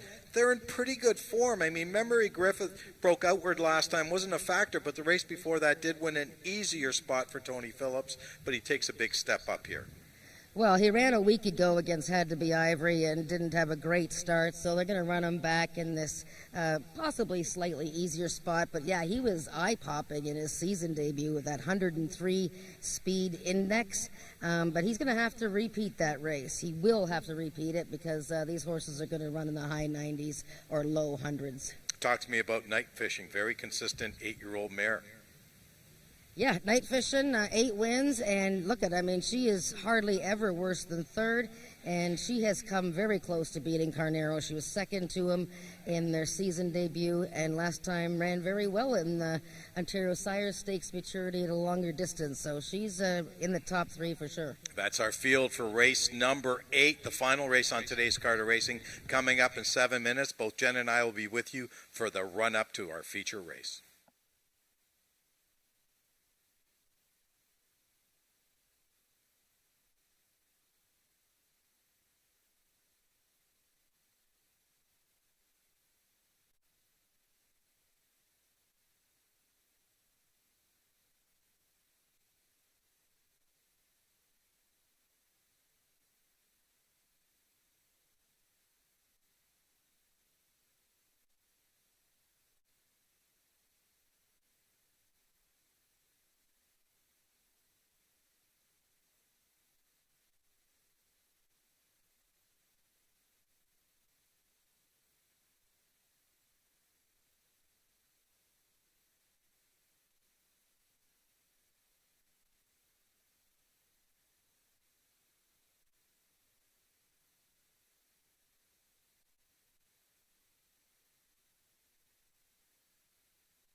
The horses are now parading onto the track for the 8th and feature race of the afternoon. It's the QROOI Sprint Series number 3, the final sprint for 3-year-olds and upward, running for a purse of $19,600. Number 1, Carneros, owned by Milena Fitchin, trained by Jason Pasco, the jockey Brian Bell. Number 2 is Night Fishin', owned by Mary Scrama, trained by Dan Giles, Ramiro Sanchez Castillo aboard. Number 3 is Memory of Griffin, owned by the partnership of Eric and Joyce Lettinen, trained by Eric Lettinen, and ridden by Tony Phillips. Number 4 is Zox Debut, owned by Steve Hunter, trained by Janet Grace, the Mount to Norman D'Souza. Number 5 is the GFR Equine Services Streakin' Little Wagon, trained by Jason Pasco and ridden today by jockey Ismael Mosquera. Number 6 is Bodie, owned by the partnership of Daniel and Michelle Lucas, trained by Lauren Spada and ridden by Helen Vanek. And number 7 is Maryland Magic, owned by Milena Fitchin, trained by Jason Pasco, Ed Walton in the irons. That is your field for the 8th race, going a distance of 250 yards. Just 3 minutes till post time.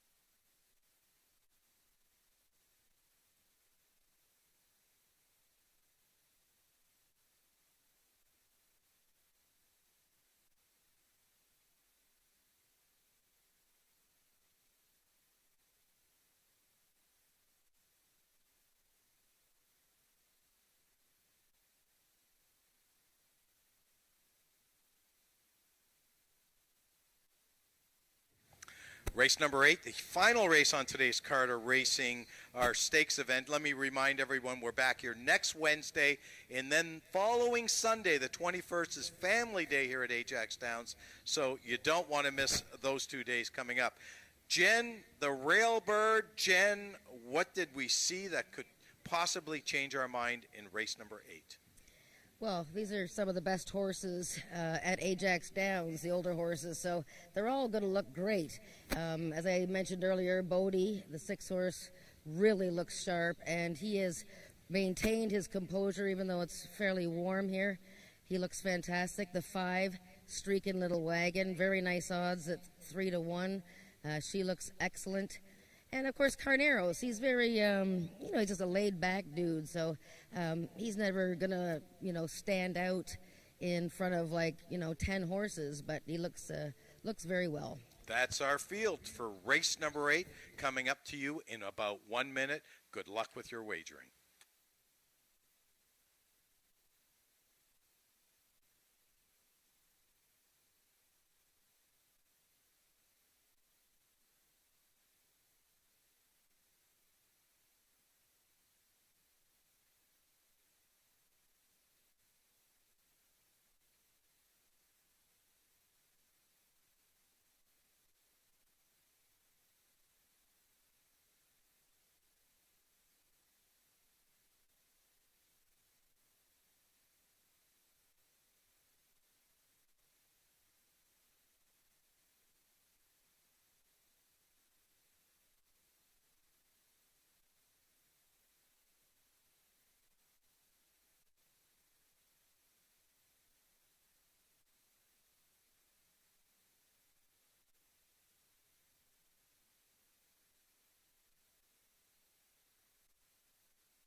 The horses are now approaching the starting gates. They'll be loading shortly.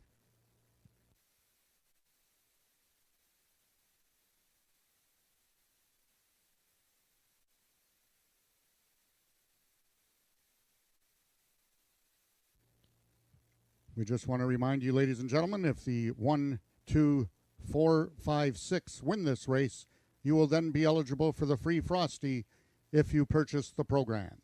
You would then go to the merchandise booth and redeem it for a voucher to be used at the Wendy's on Kingston Road, right around the corner.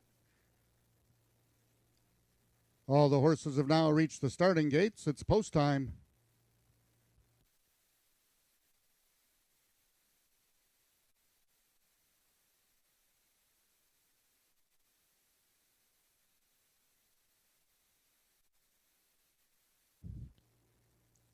Horses are now entering the gates. Number 1, Carneros, the first one in, one of 3 in the field for Jason Pasco. Brian Bell looking for both ends of the late daily double. Stablemate number 5, Streaking Little Wagon, is in. Mosquera looking for his second win of the day. Number 2 is Night Fishin', trying to give Ramiro Castillo his second win. Number 6 is Bodie, trying to give Vanek and Lauren Spada their second win of the afternoon. Number 7 is Maryland Magic, the third of 3 horses for Jason Pasco. 2 left to load. They are number 3, Memory of Griffin, and number 4, Zox to Be You. Zox to Be You is in. Jockey Norm D'Souza looking for his second win, and Memory of Griffin the last one in. They're at the post. And they're off. Night Fishin' gets out the best over Carneros. Through the center, third is Zox to Be You. From the outside is Bodie. But now Night Fishin' and Carneros, those two coming down to the payoff. It's Night Fishin' in an upset win. Close for second, it looks like Streaking Little Wagon, and Carneros hung on for third.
In the photo, the unofficial winner of the 8th race was number 2, Night Fishin'. Second was number 5, Streaking a Little Wagon. Third, number 1, Carneros. And fourth, number 6, Bodie.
The results of the 8th race are now official. The winner is number 2, Night Fishin', 8-year-old Sorrel Mare by Sugarman Perry out of Fisher's Lines by Fisher's Dash.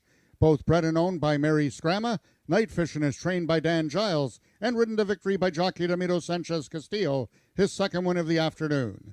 Night Fishin' winning the distance with a time of 13.155 seconds, carrying a speed index of 101. Rechecking from top to bottom, order of finish in your program should read 317-6245. Those are the total results of the 8th race. Ladies and gentlemen, that concludes our day of live racing here at AjaxDowns. Until next Wednesday, with first race post time at 1:30. Until then, this is Frank Ferrari wishing everyone a safe drive home. We now take it down to Jennifer Morrison with the winning connections of the Sprint Series final.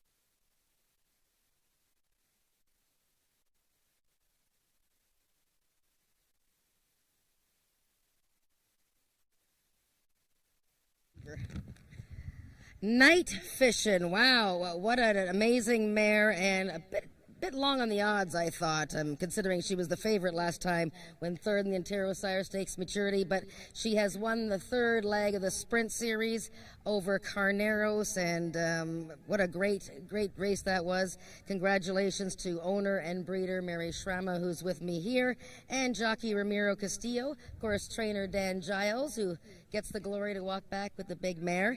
First of all, Ramiro, I mean, you know this gal very well. She has run some big races. I mean, she won a Sprint Series. I think she won the third one back in 2020 with you riding. And she just gives you her all. How did you get her to win today? You know, today, this is Night Fishin' is amazing, very quiet, very focused. Y en el gay como que es wait for el star. Amazing. Nice connection. And to beat Carneros, who's right by your inside there, did you think that you had him the whole race?